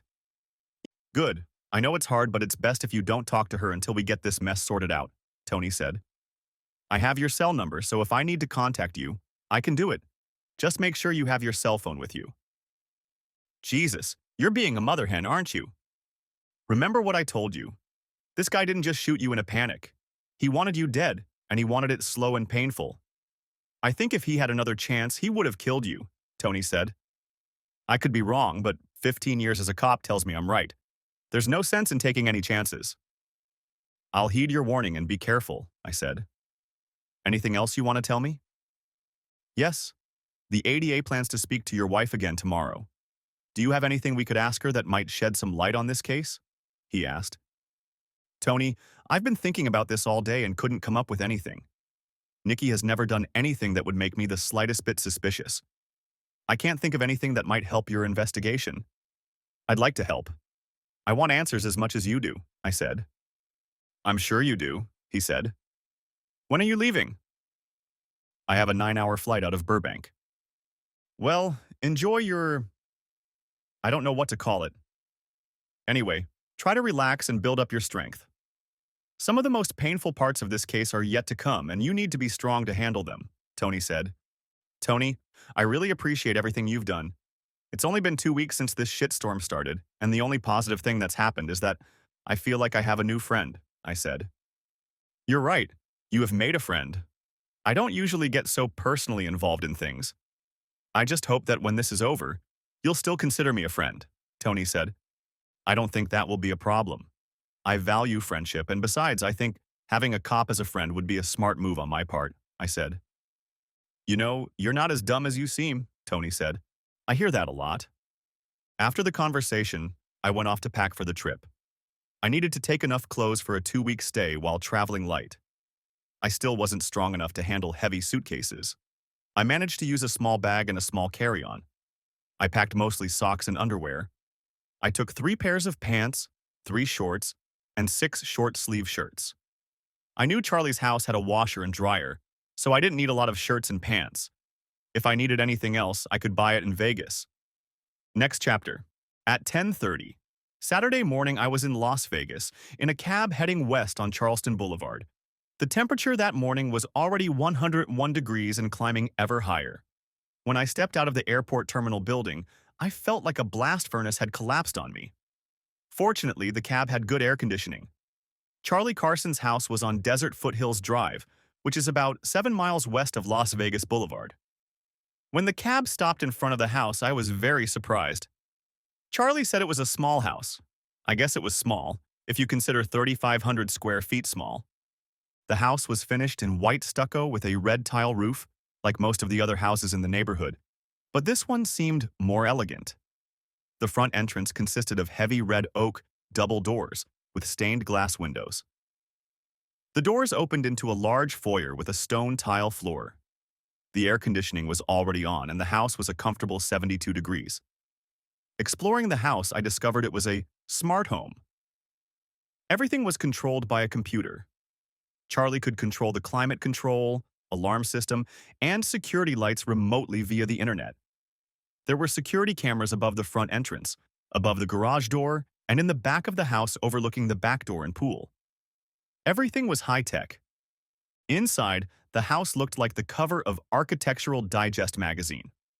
The master bedroom was on the second floor and was huge. The room took up the entire depth of the house, so the windows faced east and west. The west-facing windows had a beautiful view of the mountains. The east-facing windows overlooked the hotels along the street and the pool in the backyard. The back of the house faced east, which kept the midday sun off the patio and into the large pool. The house lifted my spirits for a moment. As I looked around the beautiful house, I thought, Nikki would love this. And then the depression I had been feeling for the past 3 days came over me again. How could I miss her so much and at the same time feel so angry at her? I was there, at Charlie's house, alone because of what Nikki had done. I forced myself to take my mind off of thoughts of Nikki and started thinking about how I was going to spend the rest of the day. The pool looked very inviting, but I decided it was better to do other things first while I still had energy. I knew that as the day progressed, my energy level would drop significantly. It had been like this since I woke up in the hospital almost 2 weeks ago. Each day I felt better in the mornings, and as the day went on, I felt weaker and weaker. My first task was to start the Honda that was parked in the garage to go grocery shopping. The car was 10 years old, but Charlie had obviously taken very good care of it. I was relieved to find that the battery wasn't dead and the car started on the first try, and as I drove out of the garage, I was glad I'd been paying attention in the cab, because I remembered seeing a shopping center not far from the house. It was only about 5 blocks away, and I had no trouble finding it. I bought enough food, soft drinks, and beer to last me for a week, and then headed back to the house. As I drove the car into the garage, I realized I was exhausted. There was barely enough strength to get the groceries into the house. I managed to get the groceries laid out, and then I poured myself a big glass of orange juice, hoping it would help me regain my strength. I made myself a sandwich, and after eating, I decided to go relax by the pool and bask in the sun for a while before it disappeared to the west side of the house. I put on my swim trunks and went into the bathroom to take off my bandages and put on sunscreen. When I looked in the mirror, I saw 3 ugly scars from bullet wounds. I thought, what a great conversation piece they make. The scars made me self-conscious, so I would put on a shirt before going outside and wait until none of the neighbors saw me before taking my shirt off. The intense heat forced me to go to the pool to cool off. Feeling refreshed, I climbed out and laid down in a lounge chair and was about to fall asleep when my cell phone rang. Eric. Hey, Tony, how's it going? Good. Listen, Eric, I need to ask you a few questions if you don't mind. No problem. Ask whatever you want, I said, though I couldn't imagine what he might ask me that he hadn't already asked. Tell me about Sarah Bowden, said Tony. Sarah Bowden? What does she have to do with this? I asked. I don't know. I hope you'll tell me, said Tony. Sarah is a girl I knew in college. You dated her? Yes, I dated her 3 or 4 times. Did you have sex with her? Asked Tony. I was starting to get annoyed. What's this all about? Sorry, Eric, just part of the investigation. So did you have sex with her? No. Is that why you broke up with her, because she didn't want to do it with you? Asked Tony. No, it wasn't like that at all, I said, making it clear by the tone of my voice that I was starting to get angry. We dated a few times and we both realized the relationship was going nowhere, so we stopped seeing each other. Were you still in touch when you broke up? Yes, we continued to communicate, but we didn't break up. We never had an exclusive relationship. The relationships we had didn't last long. Why are you asking me about a girl I dated a few times over 10 years ago? It's just that something came up during the investigation that I need to follow up on. Were you dating your wife back then too? No, I hadn't met Nikki yet.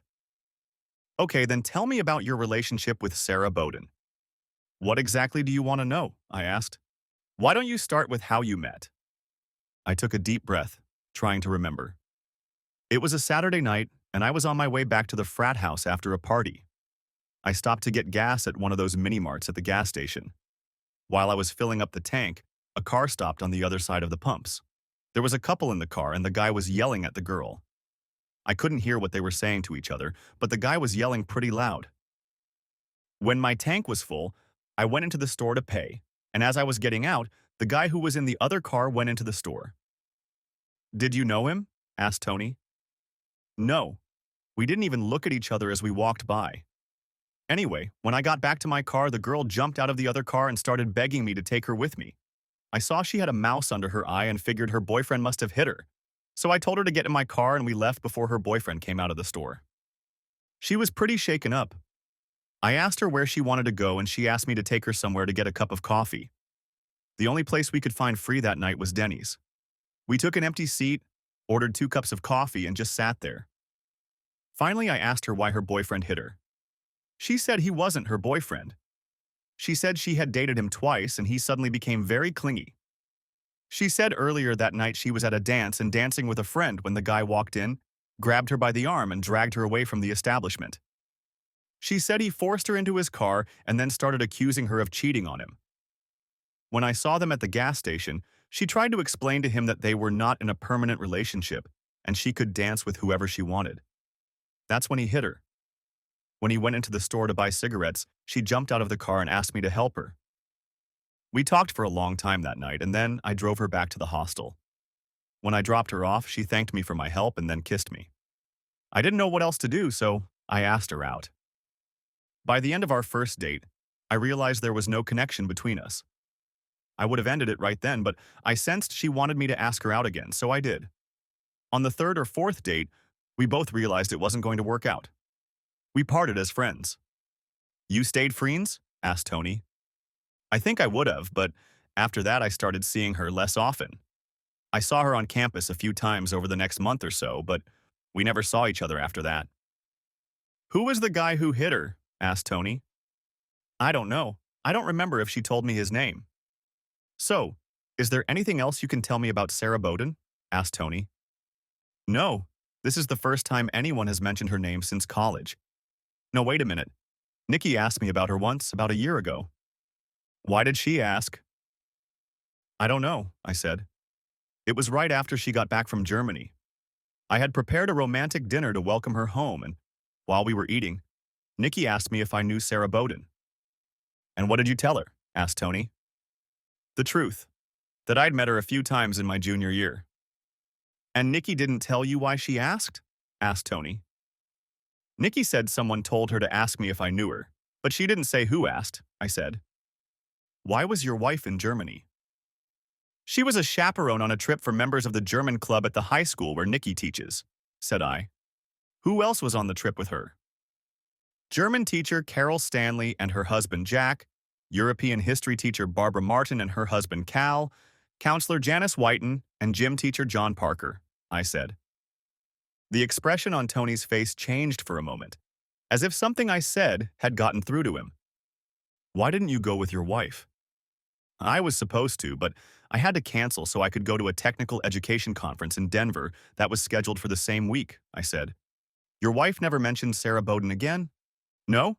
So that's it then?" "Yes." "I hope so," said Tony. "What the hell does that mean?" said I.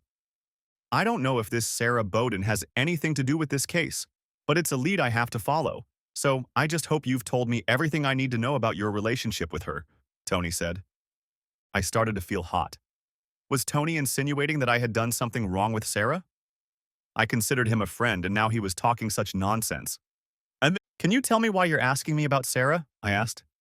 "Sorry, buddy, I can't tell you anything right now," he replied. "Why are you trying to find skeletons in my closet? I thought we were friends?" "That's the problem. A friend is a cop. I still have to do my job," Tony said, and hung up. "Do your job? Bullshit." Someone was trying to sabotage the investigation by dragging Sarah into it. I couldn't imagine how she could get mixed up in this mess.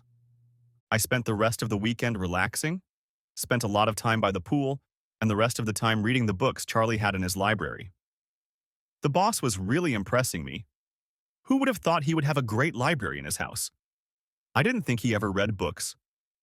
On Monday, I started increasing my physical activity. I did a 2-mile walk in the morning and started swimming laps in the afternoon. I waited for a call from Tony on Monday to let me know they had arrested my shooter, but he didn't call. After lunch, I called Nikki's dad to see how she was doing. After saying hello, I asked how Nikki was holding up.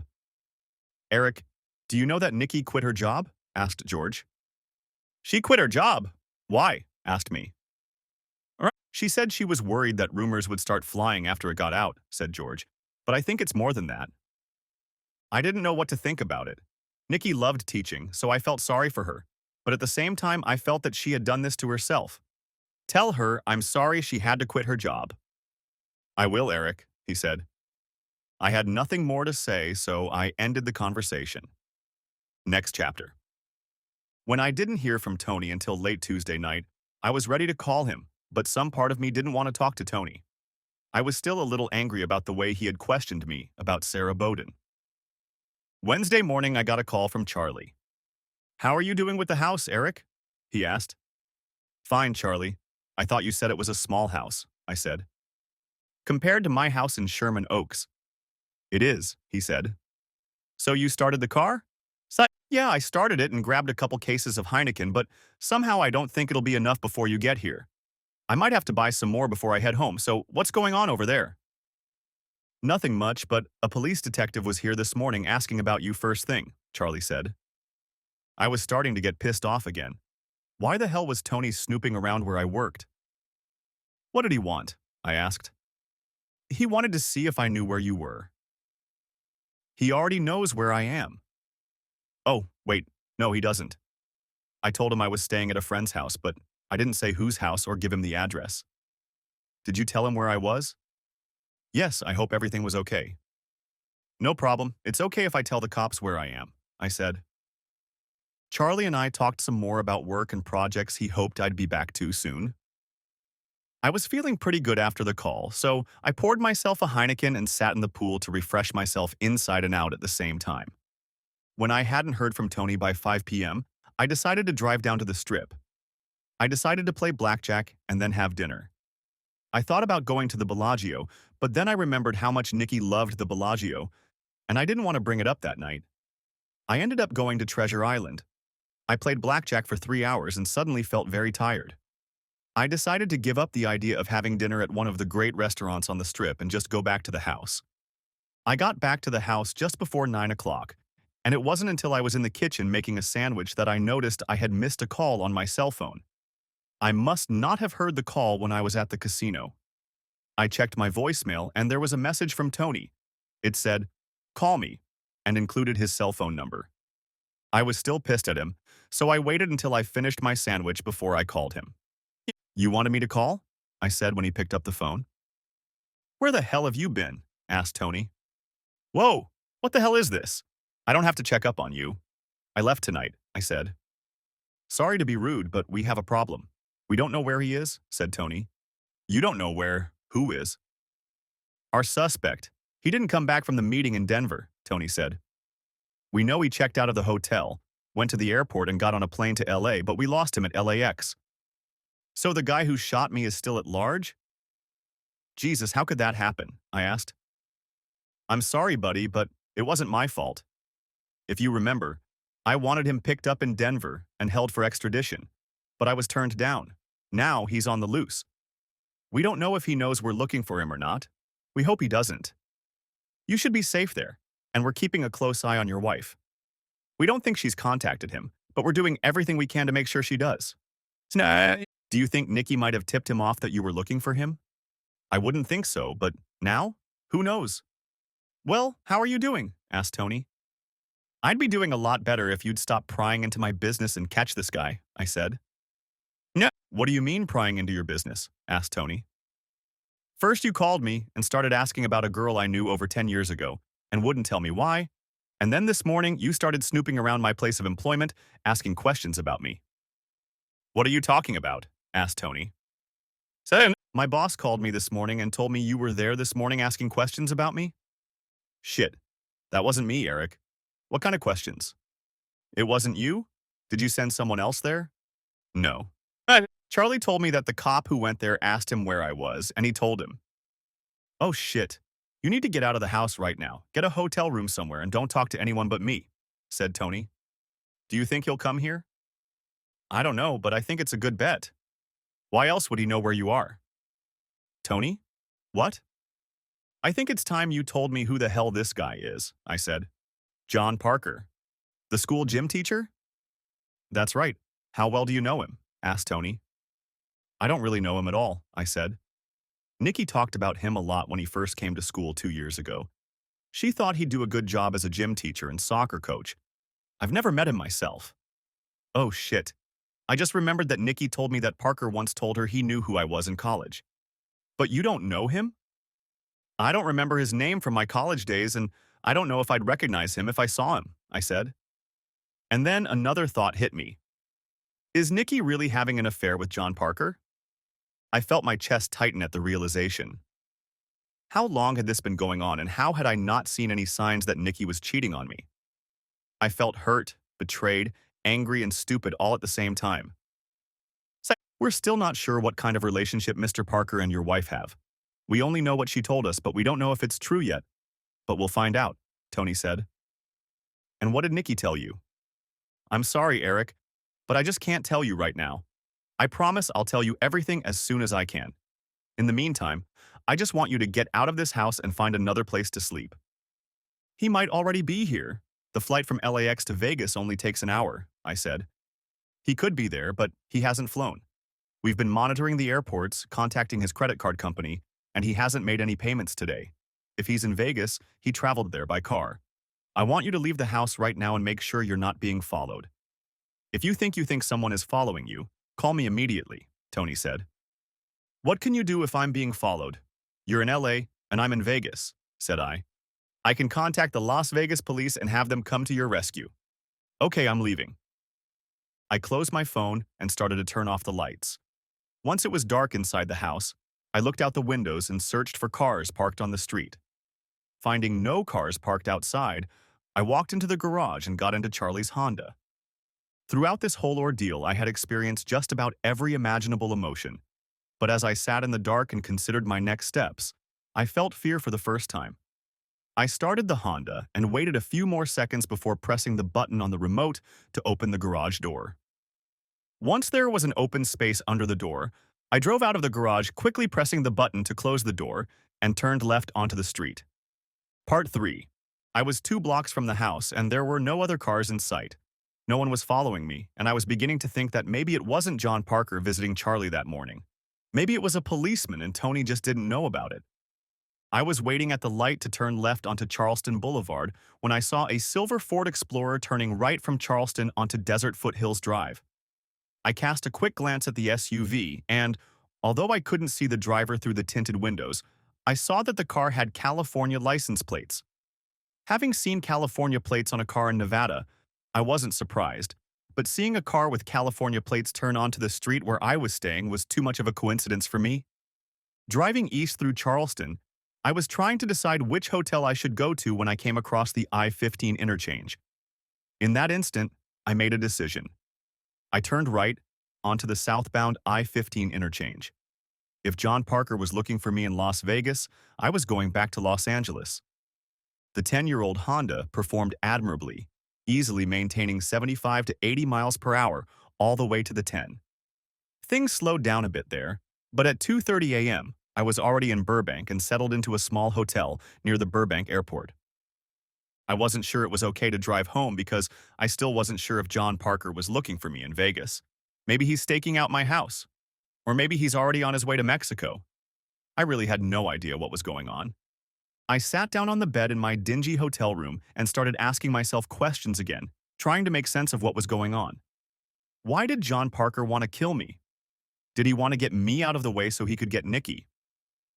That was a possibility, but it didn't make sense. If he wanted Nikki and she wanted to be with him, they didn't need to kill me. A divorce would have been a lot easier. I didn't have a lot of money that Nikki could inherit. Financially, she would have survived the divorce. Something else had to happen. I was beginning to wish I had told Nikki what I knew before I brought Tony and Jim in. Maybe she would have told me what was wrong. My body was aching, my head was starting to hurt, and I needed sleep. In the morning, I called Tony and told him where I was. I also told him about the car with California license plates that I had seen the night before. "What kind of car was it?" asked Tony. "It was a silver Ford Explorer," I said. "It must have been his Explorer," said Tony. "We found out late last night that Mr. Parker had parked his Ford Explorer at the Los Angeles airport when he left for Denver. We were able to get a picture of him with a security camera as he was pulling out of the parking lot Sunday night." "Where are you now?" "I'm at the hotel, room 254, I said. 45 minutes later, Tony was standing at my door. When he walked in, he was holding a briefcase, which he placed on the only table in the small room. Opening the briefcase, Tony pulled out a photograph and held it out to me. "Do you recognize him?" he asked. It was a black and white photograph, taken from a high angle, looking through the windshield of a car. The man sitting in the driver's seat had dark hair and a fairly ordinary face. He seemed rather large, but it was hard to tell from the photo. I didn't recognize him. I looked at Tony and asked, "Is that John Parker?" "That's him. Have you seen him before?" he asked. "No, he doesn't look familiar to me at all," I said. "I've notified the Las Vegas police and the Nevada State Police to look for his car. They'll arrest him if they find it and hold it for us," Tony said. "I think you'll want to watch this." Tony then pulled a videotape out of his briefcase and placed it on the table. "I'm not supposed to let anyone watch this yet, but I thought you should. You don't have to tell anyone that I gave you this." "I won't tell, but what is it?" "You'll have to wait and see," Tony said. "I have to get back to the station. As you can imagine, things have gone a little crazy since Mr. Parker disappeared." Tony stood at the door, ready to leave, and said, "I'll call you later, and we can talk." As the door closed behind Tony, I looked at the TV on the dresser. I knew there wouldn't be a VCR on there, but I looked anyway. I called the front desk and asked if they had a VCR I could rent. The guy who answered the phone said they had VCRs, and if I wanted to borrow one, he would send it to my room. I was very surprised when the VCR was delivered 5 minutes later. I did not expect this level of service at this hotel. It only took me a few minutes to plug in the VCR. I loaded the videotape into the player, but waited another minute before hitting the play button. I was a little scared of what I was going to see. I was about ready to hit the play button when I remembered something from the hospital. I remembered waking up and hearing Nikki talking to some man standing by the door. She called him John. Maybe it was Parker? I thought about it for another minute and remembered what they were talking about. Nikki said, "John, you really shouldn't be here." "Does he remember what happened?" Nikki replied, "I don't know." Detective Trenchard tried to ask him about it yesterday, but Eric was too doped up on painkillers to give any answers. As soon as he can talk to the police, I want to know what he's going to tell them. "John, please leave before he wakes up and sees you. Besides, Detective Trenchard could come back at any moment." John said, "Okay, I'm leaving, but remember what I said." "I will. Now, please leave." "I just can't hang out with you right now," said Nikki. "She kept it in my goddamn hospital room," I said out loud. I'd have to be sure to tell Tony about this. Finally, I took a deep breath and hit the play button. The TV screen was all snowy for a few seconds, then the picture flipped a few times and calmed down. On the screen, I saw Nikki and Jim sitting at a table facing the camera. The room was painted gray, and the tabletop was the same gray. Nikki was wearing the same clothes she had been wearing the week before when she left the house with Jim. I assumed the videotape was taken that night. Jim was talking quietly to Nikki, and she had her hands on the table in front of her with her palms facing down, staring straight ahead with no expression on her face. After a minute, the door on the left side of the room opened and a man dressed in gray slacks and a white shirt with no tie entered.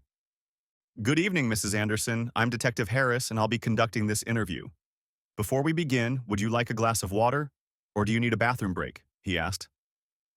"No, I don't need anything right now," Nikki replied in a weak, monotone voice. "Great. Then let's get started," said Detective Harris. As far as I could tell, the video camera was hidden behind a two-way mirror.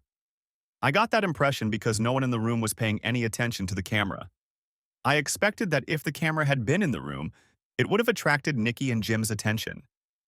"Mrs. Anderson, I would like to begin with the events that took place at your home on Friday the 8th of August. If you answer the questions truthfully and in as much detail as possible, I think we can clear things up quickly, Detective Harris said. Nikki replied, Okay. So, Mrs. Anderson, were you in the house when your husband was shot? Asked Detective Harris. Nikki dropped her head to her chest. Yes. Who shot your husband? Asked Detective Harris. It was an accident, replied Nikki. Mrs. Anderson, who shot your husband? Asked Detective Harris again. John Parker, Nikki said in a voice barely above a whisper. Who's John Parker? He's the gym teacher at my school. Where were you when your husband was shot? Asked Detective Harris. I was hiding in the closet. If you were hiding in the closet, how do you know the shooting was accidental? Asked Detective Harris. John told me what happened, replied Nikki. Okay, Mrs. Anderson, why don't you tell me what happened that afternoon? John and I were upstairs in my bedroom when we heard the front door open, Nikki said. I knew Eric wouldn't be home because I was supposed to pick him up at the airport that evening, so I freaked out. I picked up the phone to call 911, but John ordered me to be quiet and he walked out of the room to the top of the stairs and looked down. A few seconds later, he came back into the bedroom and whispered that someone was snooping around downstairs, then told me to hide in the closet until he came for me. How long were you in the closet? I don't know, a minute, maybe two, said Nikki. And then what happened? I heard gunshots. I was terrified. I thought someone had shot John, and I was sure they'd find me too, Nikki said in a shaky voice. I was sitting on the floor in the closet, listening for any sound that might tell me what was going to happen next, and then the closet door opened and there stood John. His face was ashy. I asked him what happened, picking myself up off the floor. He started mumbling, "It was an accident. It was an accident." I followed him to the bedroom door and he said, I thought I saw a gun in his hand. I panicked and shot him. I didn't realize what he was talking about until I looked down the stairs and saw Eric lying there. I ran down the stairs and yelled to John to call 911, but John was right behind me on the stairs and said it was too late. He said if Eric wasn't already dead, he would be dead before help arrived. By then, I was sitting at the bottom of the stairs trying to see if Eric was breathing. While I was doing that, John said, "We've got to make it look like a robbery." That's when I noticed Eric was still breathing, and I told John I was going to call 911. John grabbed my hand and told me to wait a few minutes while he tried to make it look like a burglary, and then went into the family room. I could hear him throwing things around the room, but I knew I couldn't wait any longer, and dialed 911. I was immediately put on hold. John returned to the lobby while I waited for the 911 operator to answer. He asked what I was doing, and I told him I was calling 911. John took my face in his hand, pulled it to his, and said, "When the police arrive, tell them you came home and found Eric lying there and don't tell them anything else." I asked him why, and he said, "The police will never believe it was an accident. They will think we killed him on purpose." I was so scared and confused that when the 911 operator finally got on the phone, I told her that I came home for lunch and found Eric on the floor at the bottom of the stairs and that it looked like he had been shot. "What was Mr. Parker doing while you were on the phone?" asked Detective Harris. He stood and watched me until I finished talking, and then he said, "Remember to stick to the story. If you don't and the police come after me, you'll go down with me." "Man, what did Mr. Parker do after he warned you to stick to the story?" John did something strange. He leaned over to Eric and I thought he was checking to see if he was alive. Then he whispered something in Eric's ear and then he left, Nikki said. "Did he say something to your husband? Did you hear what he said to him?" asked Detective Harris. "I'm not sure, but part of it sounded like, 'It's for Sarah,' but I can't be sure. I barely heard him." "What did you think it meant?" asked Detective Harris. "I have no idea," said Nikki. "Who do you think Sarah is?" asked Detective Harris. "I'm not sure. He might have been talking about the girl Eric dated in college before we met. Sarah Bowden." "Why do you think he was talking about Sarah Bowden?" John asked me once if Eric knew Sarah Bowden. I saw Detective Harris write Sarah Bowden's name on his notepad and underline it. "We'll get back to her later," he said.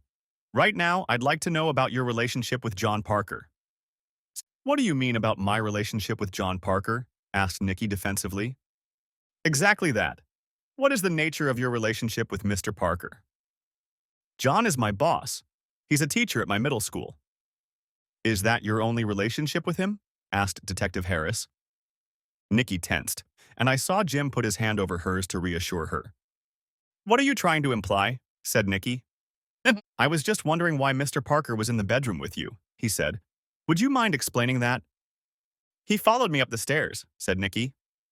Why was Mr. Parker at your house? Asked Detective Harris. He went there with me this afternoon. So you had lunch together?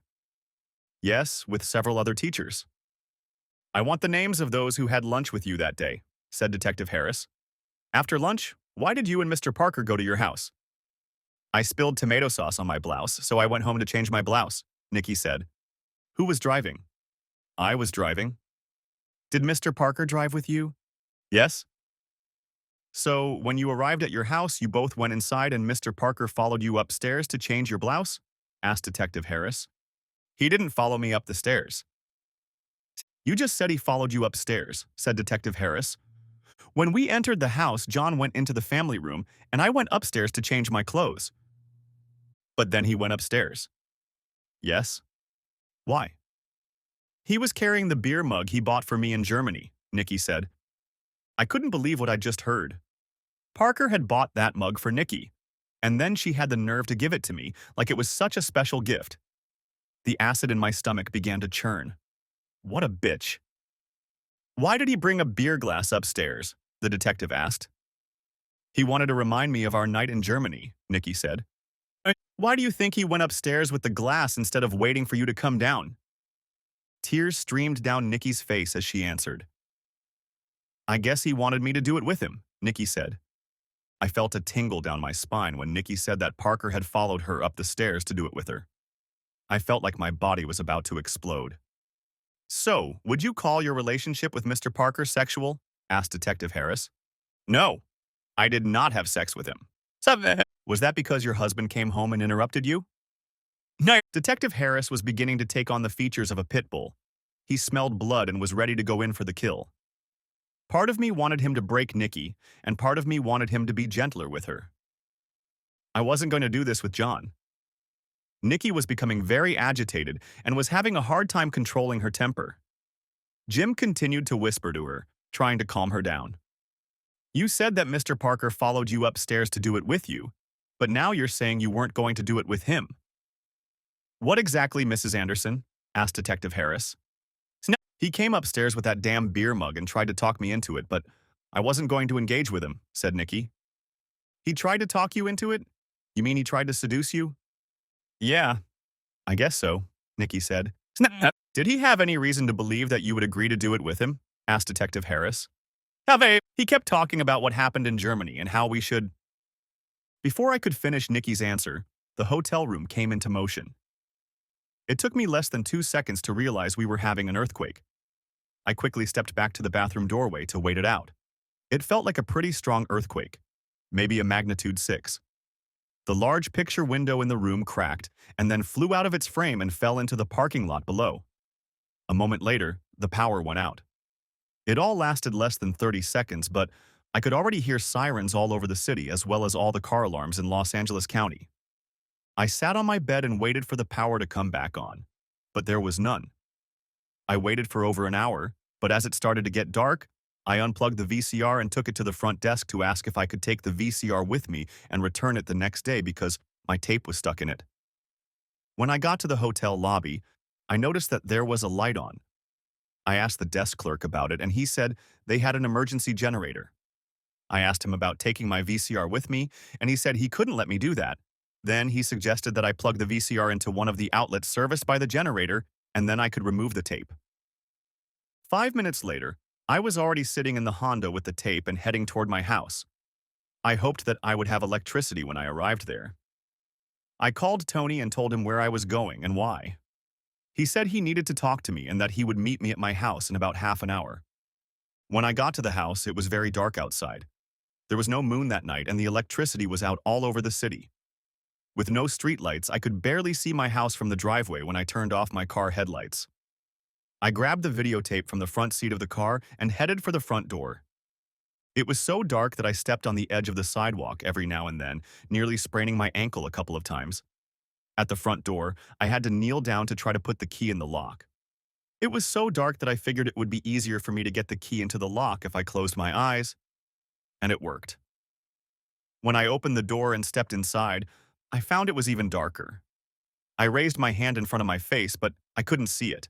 And then I knew there was a powerful flashlight in the kitchen pantry.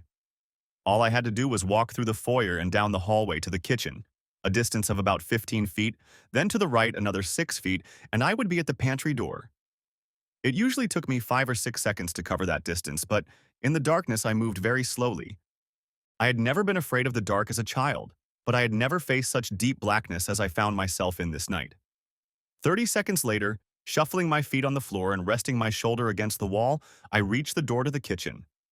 I still don't know why I stopped there, but when I did, I felt something that made the hair on the back of my neck and then my arms stir. It took me a few seconds to realize what caused this heightened level of fear. It was some kind of odor. It reached me as soon as I was in the doorway of the kitchen. It was a strong, sour odor of body odor and something else. For a moment, I thought that maybe it was me that smelled bad, but then I recognized the other smell. It was the breath of whiskey. There was someone else in the house, but who? Someone had taken advantage of the power outage by breaking into my house, or was it something even more sinister? I considered all the possibilities and decided I didn't like coincidences. I decided it wasn't the marauder, it was Parker. I froze in place, listening to see if there was any sound that might give away his location. He could have been right in front of me or even right behind me. I hoped that Parker's night vision was no better than mine and that the lights would stay off until I figured out how to get out of the house without running into him. After thinking through several options, I decided that my best hope was to try to get to the pantry. If I could get a flashlight, I could shine it in Parker's eyes to temporarily blind him and then use it as a weapon. I was sure Parker had a gun, or he wouldn't have come into the house. I just couldn't understand why he would risk coming after me. I slowly let all the air out of my lungs, and then just as slowly inhaled deeply so as not to make a noise. Then I stepped into the kitchen with my back against the wall and began to move in small side steps toward the door to the pantry. I stopped at every step to listen. I couldn't hear him, but I could feel his presence in the room. After what seemed like an eternity, I reached the pantry door. Now I had to move away from the wall to open the door. I felt the beginnings of a panic attack. I had been taking very small breaths to keep quiet, and now it felt like I couldn't get enough air. I wanted to take deep breaths, but I didn't dare to do so. This only increased my panic. I had an overwhelming urge to scream and run out of the house, but I couldn't. After standing for a moment longer, I extended my right leg forward about a foot, and then followed it with my left. I was about to repeat the process when I felt him. We weren't touching, but I could feel the warmth of his body. I didn't know what to do. Did Parker know I was so close to him? I could feel his breath, and his body odor was strong enough to make my eyes water. I pondered whether I should back away quickly or pounce on him, and hope the impact was strong enough to give me time to get out of the house. Before I could make a decision, I felt his hand run down my face. "Hey, Eric." Parker said it in the meanest voice I'd ever heard. I instinctively realized that Parker had only touched me to get a better idea of where I stood so he could take a shot at me. I immediately reached out my hands and pushed him as hard as I could, taking a step to the right. I must have caught him off guard because he backed up just as I fired. The flash blinded me, the noise deafening, but the bullet missed me. Turning around quickly, I found the door to the pantry and opened it. I stepped inside and closed the door behind me. While in the kitchen, Parker fired 2 more shots looking for a flashlight. I found a large, heavy-duty flashlight on the top shelf of the pantry and grabbed it. Then I squeezed myself into the corner as far as I could so that if Parker found the door to the pantry and opened it, I would be out of his line of fire. Leaning my back against the wall, I kept my left hand on the edge of the door just to get my bearings. I figured that if Parker found the pantry door and opened it, I would use the flashlight as a club and try to hit him with it. It was quiet for a few seconds and then Parker spoke to me. "Eric, why are you making this so difficult? I've waited a long time for this night. Why don't you just give up and meet your fate like a man?" he said. I was tempted to call out to him and ask him what was wrong, but I felt like he didn't want to talk. He wanted to kill me. "Come on, Eric. 1 bullet to the head and it's over. Then I'll get Nicole, and she and I will celebrate your death. I knew what Parker wanted. He wanted to make me angry enough to say or do something that would let him know where I was hiding. It worked. I could barely control the rage growing inside me. And then I felt the pantry door move. It didn't open. It was leaned open. Apparently, it was leaning against the door. "So, Eric, where are you?" he said in a sing-song voice. "I bet you didn't know that Nicole came to my hotel room when we were in Germany last year and said she wanted me to spend time with her. She was so nice that I bought her a beautiful beer glass the next day." His words had a definite effect on me. The only good thing was that it was clear from his conversation that he had his back against the pantry door. "The day before you were supposed to come home from Dallas, Nicole asked me to kill you so we could be together," he said. "I had planned to do it when she picked you up at the airport that night, but you had to come home early. Oh well, the best laid plans of mice and men? I guess Nicole and I will have to leave the country tonight after I destroy you." At that moment, rage took over. I braced myself by taking a deep breath, and then hit the door with all my might. The door swung open, throwing Parker forward, and I came at him from behind. We were thrown back against the dining room table, and Parker lost his balance and fell into one of the chairs, with me hanging on his back. We hit the floor hard, and I thought I heard a gun slide across the floor, but in the darkness I couldn't be sure. All I knew was that I was going to have to subdue the bastard somehow. I didn't realize how big he was until I was on top of him. The fall had knocked the spirit out of Parker, and I had a moment to try and gain an advantage over him. I switched the flashlight to my left hand and then slid my hand under his right armpit and put my palm behind his head. This immobilized his right arm. Unfortunately, I had forgotten that he was left-handed. I leaned to my left, clutching his right arm tighter, when he hit me hard in the side with his left elbow. For a moment, I thought I might pass out. Instinctively, I knew that if I passed out, I would never wake up again. As I waited for my head to clear, I felt his body tense up and figured he was going to try to elbow me again. I picked up the flashlight and brought it down as hard as I could, hoping it would hit him somewhere in the arm. There was a loud crack, and Parker shrieked as the flashlight hit his arm.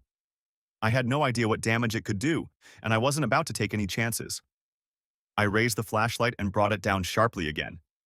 This time, on contact, the flashlight flew out of my hand and rolled across the floor. Parker let out another scream and then fell silent. I felt his breathing become ragged and steady. I was beginning to wonder if I had caused him to pass out, but then he spoke. "You're going to pay for this, Eric," he said. I could feel the rage building in me, but it was draining all my strength. Things were beginning to clear up. I knew that if I didn't stay calm, I wouldn't be ready for Parker's next move.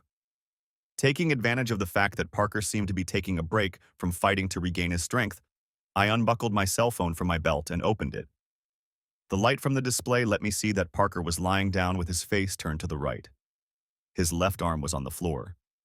I couldn't tell if his arm was injured or if he was just waiting for the right moment to go on the offensive again. It only took me a few seconds to find Tony's number and hit the speed dial button. Tony picked up on the third ring. "Tony, Parker is here in the house with me. Hurry up," I said, without waiting for Tony to answer. "Help won't be here in time to save her," Parker said.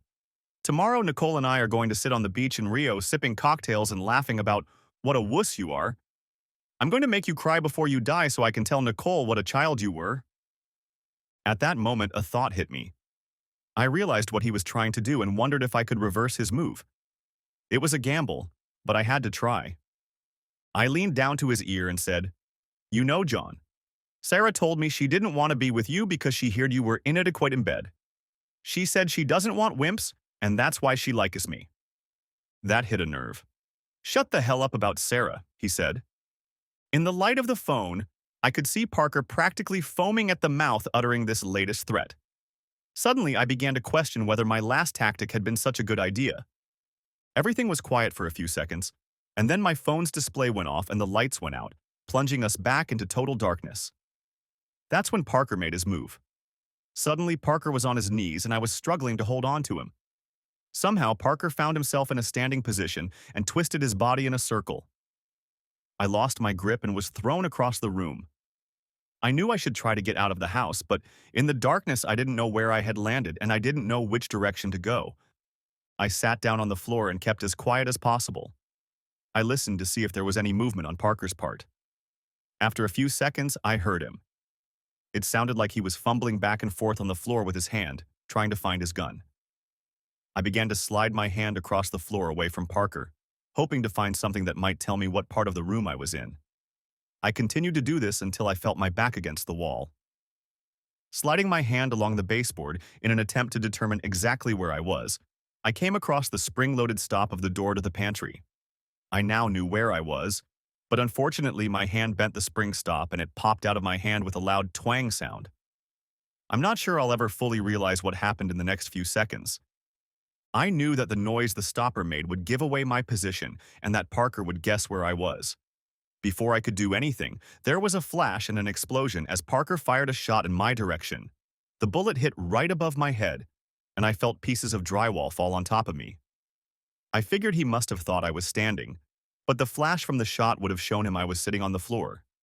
I feared the next shot would be exactly on target. My ears were ringing from the first shot, so it was hard for me to make out other sounds.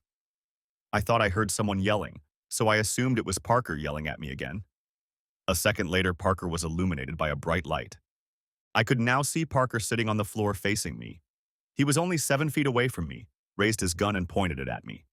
I heard another scream and then 3 shots. Parker seemed to be toppled over on his back. As the realization of what had happened began to set in, I turned my head to the right and was blinded by 3 flashlight beams. A uniformed police officer with a flashlight stepped forward and quickly approached Parker. He tossed Parker's gun aside and then checked for a pulse on his neck. "He's still alive, sir," the officer said. Then another uniformed officer started talking into a walkie-talkie.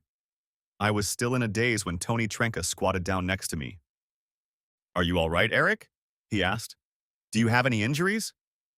"No, he missed," I said. "But I don't think he'd miss next time. Thanks for saving my ass." "Which one of you shot him?" "All of us," Tony said. Next chapter. By the time Parker was taken away in the ambulance, I'd already had time to tell the story of what happened to 3 different detectives, and each one of them was telling me how lucky I was. Like I didn't know that. After most of the cops left, Tony and I sat down in the family room and talked. I looked at Tony and said, "I don't understand why he suddenly decided to kill me." "It was an obsession. I think he felt you had taken something that belonged to him and wanted revenge," Tony said. "It wasn't about Nikki, was it?" "No. He used her to get to you," Tony said. "Sarah Bowden?" "Yes. Her name came up a couple times during your wife's interrogation, and I tracked her down. Now it's Mrs. Cooper. She's married and lives in Phoenix. I spoke to her on the phone just before I came here." "What did you learn from her?" I asked. "I asked Mrs. Cooper if she knew you, and she said she did, and she told me the same story you told me about how you met, and that you dated 3 times and both decided it was going nowhere. Then I asked her about John Parker. She was silent for a while and I had to prompt her again to answer the question. She said John Parker was the guy she was with that night you met her at the gas station. She said she didn't see him for months after that night, and then he called her. He apologized for his behavior and made a big speech about how sorry he was, and then asked if he could come over to her apartment to talk to her for a few minutes. She made the mistake of thinking he was sincere and let him come over. According to her, when Parker came to her apartment, he acted like a perfect gentleman for a while, and then suddenly told her how angry he was that she had run away from him that night. He told her that she was his, and nothing was going to change that. She then said he tried to rape her. She pulled away from him, picked up her phone and got ready to dial 911. Mr. Parker told her to call. He said he would just tell the police they were going to look into it, but she suddenly changed her mind. Since nothing happened, the police would probably believe him, and she could get in trouble for making a false police report. Mrs. Cooper said she realized it would be difficult to prove anything, and all she wanted was for him to get out of her apartment. As he left, she said, Mr. Parker told her he was going to take care of her boyfriend, and if he saw them together, he would kill them both. Mrs. Cooper said she was not seeing anyone at the time, so she assumed he told her he didn't want her to see anyone. She said that if she had known that the threat was directed specifically at you, she would have let you know. According to her, it didn't occur to her because the two of you had stopped seeing each other more than a month before her meeting with Mr. Parker. Mrs. Cooper said Mr. Parker started calling her several times a week, So she eventually dropped out of school and moved to Phoenix without leaving a forwarding address. And he never found her in Phoenix? I asked. No. There was only one person at UCLA who knew where Mrs. Cooper had gone when she left school in the middle of the semester, and Mr. Parker didn't know her. I found this friend, and through him I found Mrs. Cooper's parents, and they helped me get in touch with her. I hope Parker goes to jail for a long time. I'd hate to think he might be looking for me when he gets out of jail, I said. I don't think you'll ever hear from Mr. Parker again. The chances of him surviving his injuries are very slim. When he left here, it looked like he was already in a coma. I wasn't sure how I felt about that. Certainly not joy, but perhaps relief. Sorry, buddy, but your house is a crime scene again, Tony said. You'll have to leave everything where it is until we're done. It won't take long. Internal Affairs will want to stop by in the morning.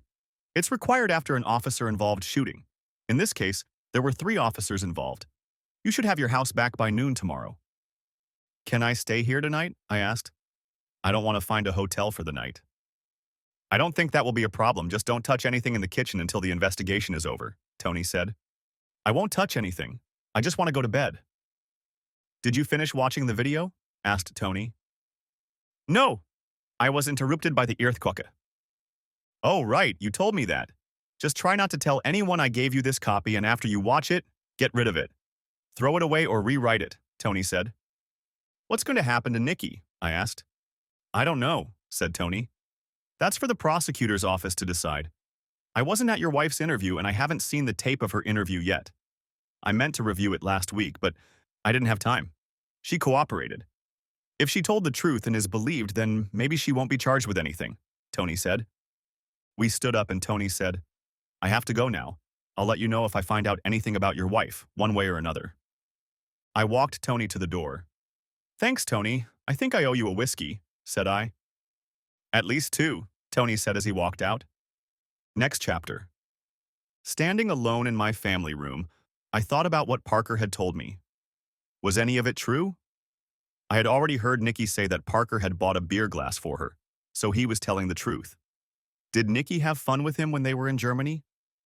Had he really managed to seduce her into having an affair with him in his quest to get to me?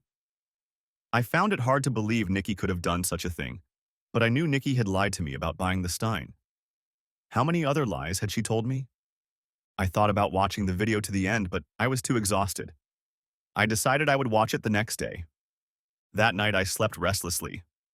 My dreams were filled with images of the past 3 weeks.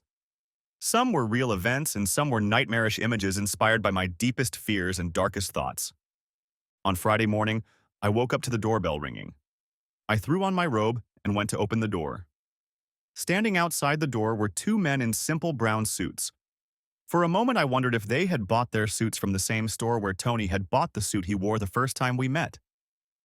The 2 men introduced themselves as detectives from Internal Affairs and said they were here to inspect the scene of the shooting.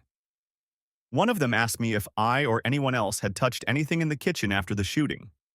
I replied that no one had been in the kitchen since the investigators left the night before. They asked me to tell them what had happened, and when they finished questioning me about the shooting, I went back upstairs to take a shower, and they finished their investigation in my kitchen. When I came downstairs, the 2 IAB guys were ready to leave. They said they were done, and now I could clean up after myself. After they left, I called the same company I had called to clean up the blood from the foyer floor, and they said they wouldn't be able to come until afternoon on Monday. I told them it would be fine and made an appointment.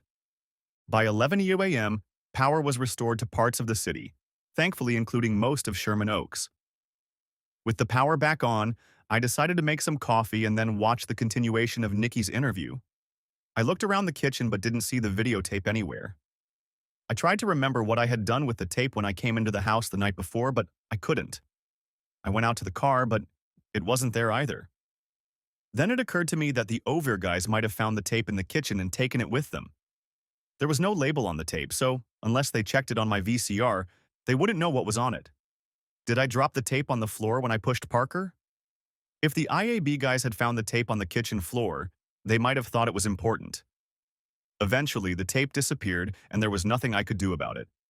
I'd have to warn Tony to cover his ass. I didn't want him to get in trouble for giving me a copy of the tape of Nikki's interrogation. Without the tape, I didn't know what to do with myself. I felt very alone. I wanted Nikki to be home with me. I missed her terribly and wondered if we could ever be together again. Then, some of the things Parker had said to me started to eat away at my psyche. How could Nikki be involved with this man? I began to realize that none of this could have happened if Nikki wasn't connected to Parker in some way. Whether she had a brief affair with him while they were in Germany, or whether it continued after they returned home didn't matter. Either way, our marriage was over. I still couldn't believe that Nikki wanted me dead. I would never believe it.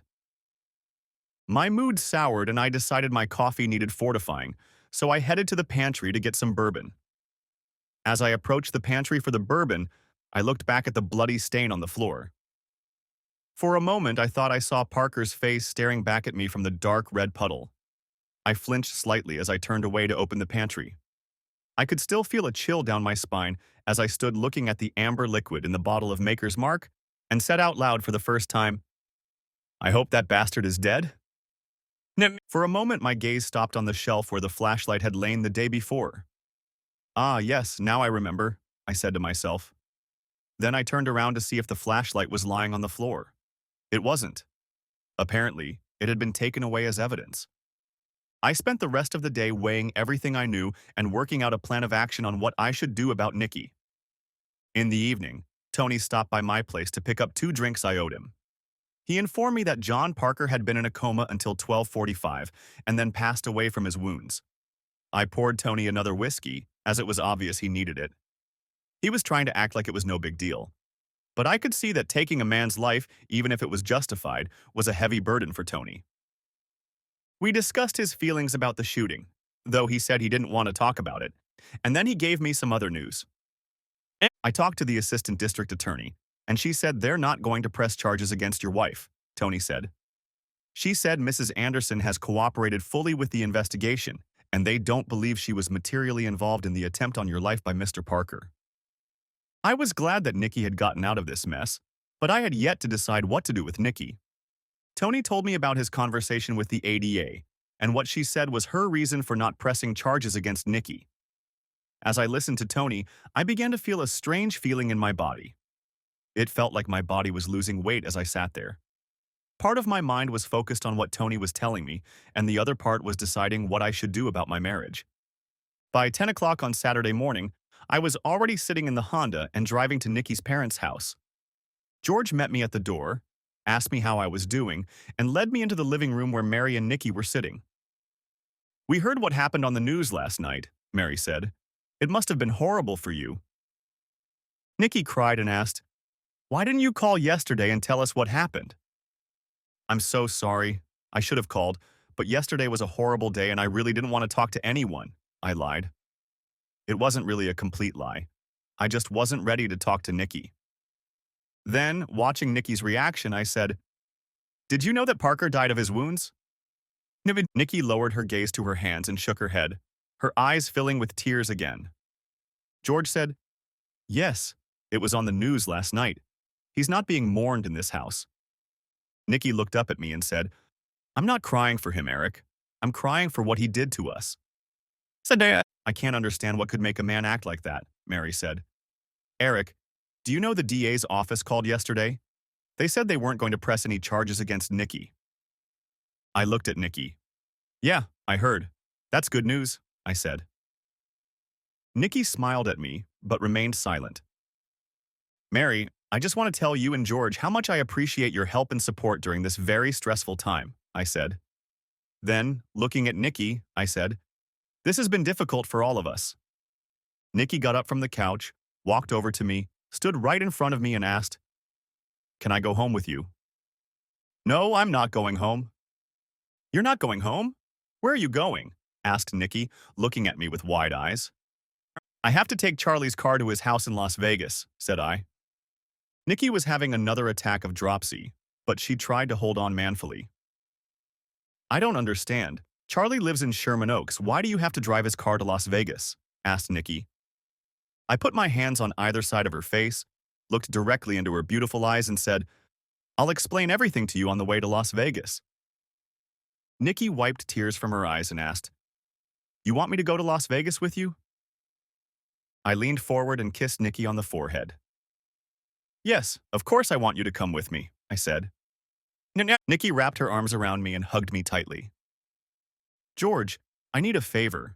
I have people coming over on Monday to clean up a mess in the kitchen. Do you think you could go over there and stay home while they work? No problem. What time should I be there? Around noon, I said. If you don't mind, Nikki and I should get going. George and Mary walked us to the door. They couldn't hide the smiles on their faces. They were happy to see Nikki and I together again. We need to stop by the house so I can pack clothes, Nikki said as we walked to the car. I've already packed everything you'll need, I replied. So you knew before you even got here that you were going to take me with you? You're my wife, the woman I love. Why would I go anywhere without you? Said I. Nikki grabbed me and kissed me on the lips. You're the man I love. For the first 45 minutes of the ride, Nikki hardly said anything. She just sat silently with a smile on her face. When we got to the interchange from I-10 to I-15, Nikki spoke. Did you pack my clothes? What did you pack? She asked. I packed your underwear. I also packed your sandals and black-heeled shoes that will go with your cocktail dress. All of your makeup I put in the bag as well. Anything else you need, you'll have to buy. Nikki kissed me on the cheek and we started chatting about everything as usual. After a while, Nikki leaned back in his chair and seemed to relax, but I started to notice a change in his mood. I noticed that Nikki was becoming more somber, and eventually I had to ask her what was wrong.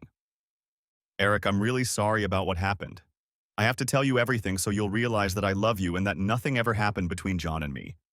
I'm just afraid that you might stop trusting me, and if it's true, it could ruin our marriage. I want you to ask me any questions you have. I'll tell you anything you want to know, so please talk to me. I have one question that I would like answered.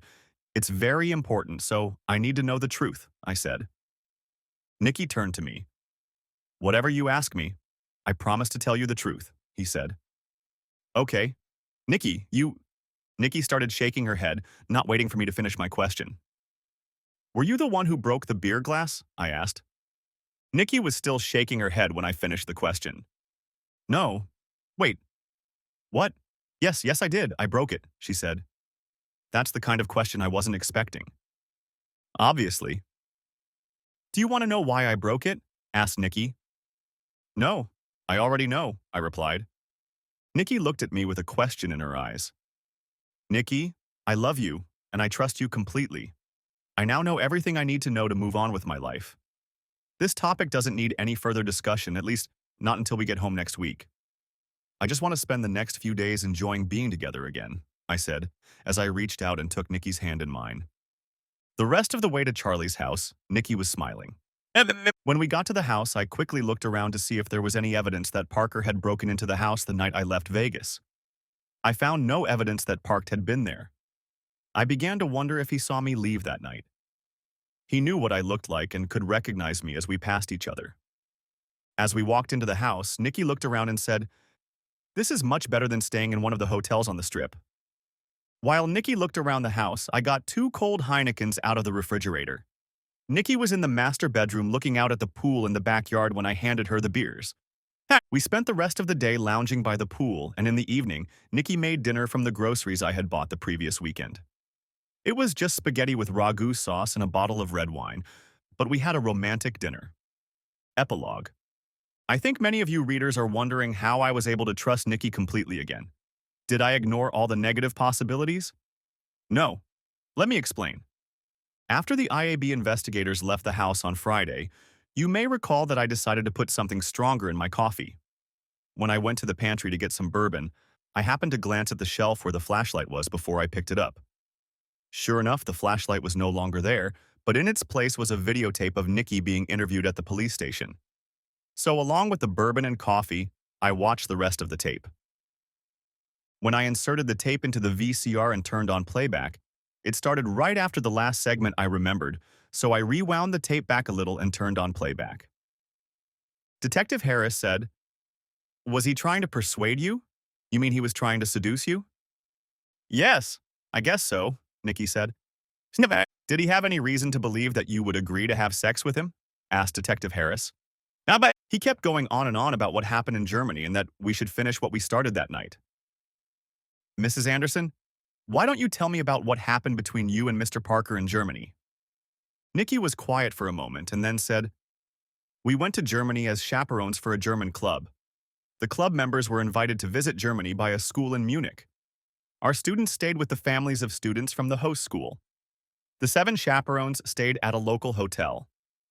On the last day of the trip, we went souvenir shopping. I looked in the window of a store that sold all sorts of collectibles. I looked at the Hummels first.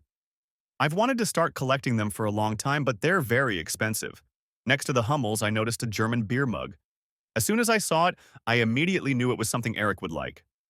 Why did your husband like that mug? Asked Detective Harris.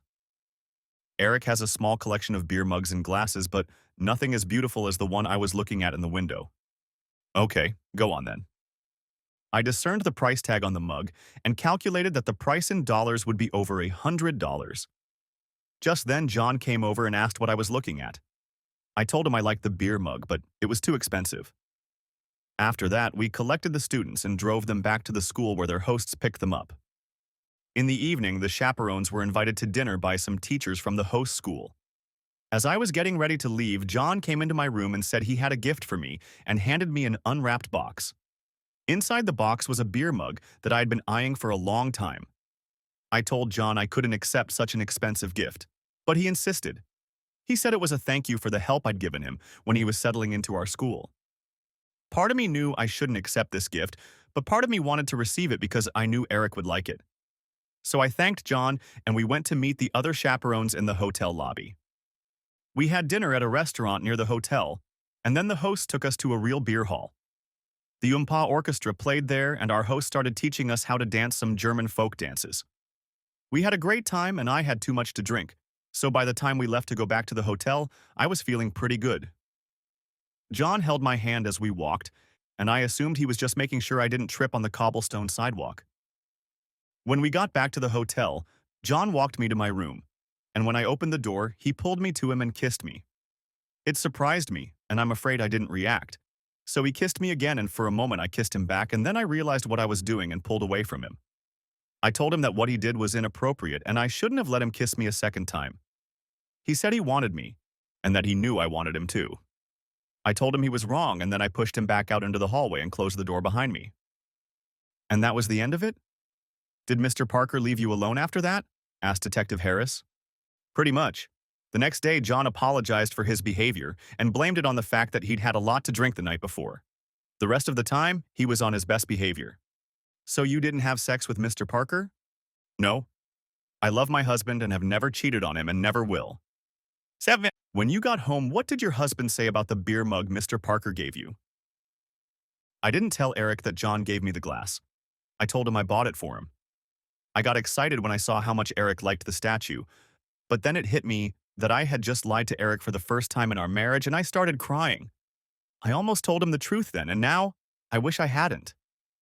After the trip, did Mr. Parker try to talk you into going out with him or suggest that you have an affair with him? Asked Detective Harris. He occasionally flirted with me, but never did anything terribly inappropriate. What do you mean by terribly inappropriate? Well, the flirting was inappropriate, but not offensive. He never suggested that we go out or anything like that, that is, until the day of the accident. Why do you say it was an accident? John wouldn't have shot Eric on purpose. He shot Eric by accident. Mrs. Anderson, the shooting wasn't an accident. Mr. Parker knew your husband. He had plenty of time to identify him on the stairs before he shot him. It can't be that Mr. Parker didn't see that your husband was carrying his bags upstairs and that he didn't have a gun. No, that can't be. He wouldn't have done that on purpose, Nikki cried. Mrs. Anderson, when you were hiding in the closet, did you hear gunshots? Yes. Can you describe what you heard? Asked Detective Harris. The first shot was very loud. Then a few seconds passed and the next 2 shots weren't as loud, said Nikki. Do you have any idea why there was a delay between the first shot and the next 2? No. I never thought about it. Mr. Parker waited at the top of the stairs until your husband came down to the landing and turned to face Mr. Parker, said Detective Harris. Mr. Parker then shot your husband in the chest. Mr. Anderson then fell down the landing onto his luggage. Mr. Parker came down the stairs, stood over him, and shot him 2 more times in the abdomen. It was obvious from Mr. Parker's actions that he wanted your husband dead. Nikki put her head down on the table and sobbed. Jim pulled her to him and hugged her and said something to calm her down. And then Jim asked if someone could get Nikki a glass of water. Detective Harris gave Nikki a chance to recover while they waited for the water. "So, Mrs. Anderson, can you give me one reason why Mr. Parker wanted to kill your husband?" asked Detective Harris. Nikki shook her head. "I can't believe he could have done it, and I certainly don't know why." "Say, is there anything else you can tell me that will help us understand why Mr. Parker wanted to shoot your husband?" "I can't think of anything except that now I'm wondering if it has something to do with Sarah Bowden," Nikki said. What makes you think it has anything to do with Ms. Bowden?" "I don't know. It's just that when we were in Germany, John told me to ask Eric if he remembered Sarah Bowden, but then he didn't say why he wanted me to ask him." "Did you ask your husband about Sarah Bowden?" "Yes. He told me he had met her a few times in his junior year of college," Nikki replied. "Did you believe your husband?" "Yes." "Alright. Did you tell your husband that it was Mr. Parker who wanted to know?" asked Detective Harris. "No." "Why not?" "I don't know." "Did you see Mr. Parker after the shooting?" asked Detective Harris. "Yes, at school, and he came to the hospital once." "He was at the hospital. Why?" "He said he needed to talk to me, and he wanted to see how Eric was doing." What did he want to talk to you about?" asked Detective Harris. "He wanted to make sure I didn't tell anyone about what really happened," Nikki replied. "Thank you, Mrs. Anderson. I think we're done for the day," said Detective Harris. "We may want to talk to you again, so check with us before you decide to leave town." Detective Harris stepped away from the desk and walked over to the phone on the wall, picked up the receiver, and spoke to someone. I couldn't hear what the conversation was about. After hanging up, Detective Harris turned to Jim. "Mr. Culkin, can I have a word with you?" said Detective Harris. Jim and Detective Harris huddled together in the corner for a moment, and then Jim led Nikki out of the room. Immediately, the screen went black and then snowy. After reviewing the tape, things had improved a little, but there was still the possibility that Nikki was lying through her ass. I still didn't know what to do with her. That evening, Tony came over to my place for a drink and told me that the DA's office wasn't going to press any charges against Nikki. When I asked why, Tony said that the ADA was confident that Nikki had answered all their questions truthfully. I asked Tony how they could assume that Nikki had not lied to them. Detective Harris asked your friend Jim if Nikki would be willing to take a lie detector test, and Jim said he would discuss it with Nikki and get back to him. Jim called Detective Harris the next day and told him that Nikki had agreed to take the polygraph test, Tony said. During the polygraph test, they checked her answers to all the questions they asked her and asked her if she answered truthfully. They asked the questions several different ways to make sure her answers were correct. Your wife swore that she answered all the questions truthfully, and the polygraph confirmed that she was telling the truth. There was nothing in her test to indicate that she lied in her answers during the initial interview. Nikki is a bright girl, but I knew there was no way she could cheat the polygraph, so I was content to know the truth. Nikki wasn't having an affair with John Parker, and she wasn't even attracted to him. Parker bought her a beer mug to try to get her into a relationship, but Nikki quickly broke it off despite drinking heavily. Why the beer mug turned out to be the only item that was broken when Parker tried to make it look like burglars had visited our house? I was curious. According to Nikki, Parker brought the glass upstairs as a reminder that he had bought it for her, and then tried to talk her into doing it with him based on his interpretation of what had happened in Germany. I guess he thought the fact that she let him kiss her meant she might be interested in something more. That afternoon, I disrupted his plans by entering the house at the appointed time. I was beginning to think that Nikki thought that by accepting that glass as a gift from Parker, she had caused the whole mess herself. I figured she had smashed the glass against the hearth because she knew it would always remind her of what had happened and that it was her fault. That was the only question I needed to get an answer to from Nikki. If she broke the glass, everything would be fine. But if it was Parker who broke it, I was left with doubts. The end. Thanks for watching. I hope you enjoyed it. So subscribe to my channel and watch the next video.